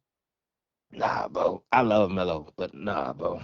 No. But you know why I think it could work? I think it could work because I think Brunson would probably try to be more like Steve Nash and try to set guys up. Because now you got a 30 baller in Melo who's going to get buckets. So now Brunson, all right, we could still use your clutch touch, but now we need you to come off that rock. You know what it's gonna look like? It's gonna look like Devin Booker with Kevin Durant. Damn. That's what it's gonna look like. Honestly, that's a great argument. Work, yeah, that's a great argument. So yeah, as far as like comparing the eras, I mean, like we do the Clyde thing, and that's all fun, and but even the Clyde, I'm kind of, because I'm like, you saying swap eras with Brunson and Clyde. Brunson's my favorite player right now, so I'm not slighting Brunson. Brunson's bag would not be even legal in 1973. That's what I'm saying. He would not be able to dribble the way he dribbles. He's not going to get the gather step. There's not even a three-point line, so he doesn't even get that gravity at the three-point line where he's a threat out there. The rules of the NBA today and the rules back then, Brunson wouldn't be able. He doesn't have the amount of freedom that he has today. So that wouldn't even. I don't even think that would operate like that. And Brunson's my guy. Okay. But I'm just being what we said, being objective about it. No. Okay.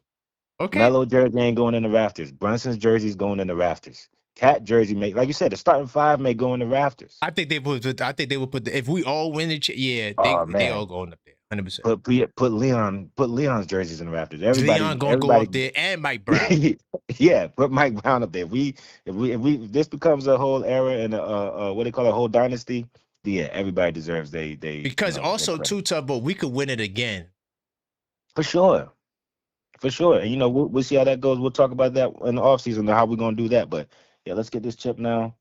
And it's like a Greek recipe too, But we'll talk about that. I got you. I'll be back. Is it a Greek recipe, or is it at the King's Palace, or what's going on? It's a Greek recipe or a goat's easy. All right, we gotta go. A curry goat. Curry. We gotta go. All right, big time. All right, brother. Salute, Tubbo. All right. Hold on. I knew this was gonna happen, man. Damn. Yo, Ty. Once you say Ty's name, he's going to call back. Like, yeah, don't say his name. Please don't. Oh, here you go. Uh-oh. No. To answer Tugboat, listen, it's not that I'm not bugging. We're talking. We're removing our. See, this is what I was saying about Detroit number 9. The delusional part of Detroit number 9, right? Is because he's trying to remember what it felt like to have that parade back then. What I'm saying right now is we also forgot how it felt when Melo was making us feel and gave us hope what he was carrying to the playoffs. Okay, yeah. Melo didn't have a team like this, and I'm not saying swap Melo out for Cat. I'm saying put Melo on his team with Cat. Okay. Now, so then you remove what? Bridges? You remove Anunoby. One of the Melo will take their place, which is fine, or Josh Hart. And now, if you're talking about Melo with Towns and Brunson, oh my God. That's what I said. I said put Melo on this team as right now with Brunson. And if you give Melo, See, this is what I'm saying. When you give, and then I'm tripping out how y'all said Stat would not be, he wouldn't be good on his team, and we wouldn't win with Stat. I don't think we're really realizing how important Jalen Brunson is as the point guard constructed right now. And then Cat, if you now with Cat and Amare, yeah, we can swap those out and see how that plays. But Melo don't play his position, so Melo will come over to play with Cat. And y'all telling me that Melo name won't be in the Raptors? If he wins, hell yeah, it'd be in the Raptors. Hell yeah. You said if he wins, so if you swap out Mikal Bridges or Anunoby, we are gonna lose some defense with one of them with Melo. But I'm asking, will we have enough firepower? Oh hell yeah. To win a chip. Hell yeah. That's my point. Melo, he did play with Billups but obviously wasn't really a point guard. But Billups was nice, but and Jason Kidd. Remember that era with Jason Kidd? But that was an old kid. That was an old. Like he never played with a point guard this nice in their prime. That's all I'm saying about Melo. I love Melo, and Melo. I feel like Melo, he got done dirty with the type of team that he had. He did what he could. Right. He did what he did with what he had. So, but like this, if you put Brunson on that team instead of Felton, take Felton off. Championship. That's a fact. That's what I'm saying. So I'm not bugging. And then when y'all talking about, we're not talking about the errors. We know the rules were different back then, Tugboat. Right. What I'm talking about is just the whole skill set alone. Because I'm keeping the skills. If I'm doing that, I'm keeping the skill. I don't care about the rules. That's what it's I'm hypothetical. God damn it. That's all it is. Because look, I'm gonna tell you right now, Clyde wouldn't be as Clyde as he was back then. He would be right now. Because there's a lot of two-way players that do exactly what he do right now. Maybe he's the grandfather of it all. You do gotta be. You gotta be easy, Tugboat. Ty. You gotta be easy, Ty. No, think about it. Talk about Clyde. You gotta relax. No, I love Clyde. He could be listening. I love Clyde. No, I love Clyde. Clyde is our great. He's our captain. I respect Clyde. I hate listening to these other commentators without listening to Clyde. I like when Clyde That's a fact. is on the mic and instead of the rest of these dudes. But no, just respectfully, man. Like I think Brunson is that much of a player where I think Melo would have won a chip with Brunson and Cat. And if we win right now, I think that Cat would have his name hung in the Raptors with Brunson. I don't know about the rest of the players. Maybe Anunoby, because Anunoby, the way he's playing right now, I think that Anunoby would be definitely because I think Anunoby out of everybody, he's probably going to win the Finals MVP. I think he's going to because. You think so? Yeah, I think he is, man. I think he would win the Finals MVP because I think he's going to be that important. I think he's going to be that important in shutting down Shea. I think he's going to shut down Shea. I think he's going to take that assignment. Him or Mikal is going to, because Shea's not performing well right now. He looks like it, and he's not. And so, but yeah, man, I'm out of here. I wasn't triggered. I just wanted to clear it up, man, because I think that Brunson is that dynamic of a player. Yo, Ty, you don't even got to explain it. Once they say your name, you got to respond.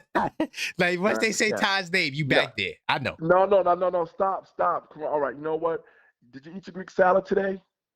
See, Ty, I wasn't saying that you'd be upset, but you would want to respond. That's all. I wasn't saying you was going to be upset. I heard you say something about the Greek salad with your food today. Ty, I'll be back tonight, Ty. Bye. All right, bro. Bye. All right, get him out of here because he tripping. I had to hang up on Nick Nation. I salute the Ty, man. I appreciate Ty. He's a great supporter, and it's all in fun. And this is what we do on this show. Really quickly, I gotta read the super chat from my man AP. He say, my cousin moved from the BX to OKC. We there. Yeah, no. That's my point too. I feel like there'll be a lot of Knicks fans in the surrounding, not even just in OKC, but Dallas. That whole area is like really close, right? Because I went to Oklahoma City back in the day. I used to do a network marketing thing, and the company was headquartered out there. And I took a flight to Dallas, and I transferred to OKC. And it was really like literally right there. So all of those Knicks fans that live in that area, even the LA ones, could get to OKC, no problem. So like all of them West Coast people, they'll be in the building. And we got to see what the OKC resell, because look, they never been through this before. Think about it. The Pacers, what resale market they got? They're not flying out there. So yeah. So listen, y'all, I got the watch party is going down on the 23rd. Make sure you guys are in the building. Saturday the 23rd, all right, of this month. Game 3 of the Eastern Conference Finals. We will be at Q Bar. All you have to do, the link is in the chat. RSVP, put your name and let me know how many people you're bringing. And by doing that, you'll be entered into the giveaways, because I'm going to have giveaways. Q Bar is a pool hall. We're going to play pool. We're going to watch the game. We're going to eat food. It's going to be a vibe. So make sure y'all are in the building. All right. Q Bar. It's going down. Put the RSVP in. Let me know you're going to be there. And I'll see you there. Look, I'm going to be back in like 3 hours. We're doing another level-headed Knicks talk. We got a lot of topics. I'm going to talk about the overcoming the favorite burden. On one of our ops may try to steal away Mitchell Robinson. Yo, we got some stuff to talk about. We'll be back. Whatever other new news comes out. So I'll see you guys. And until next time, as always, let's go Knicks.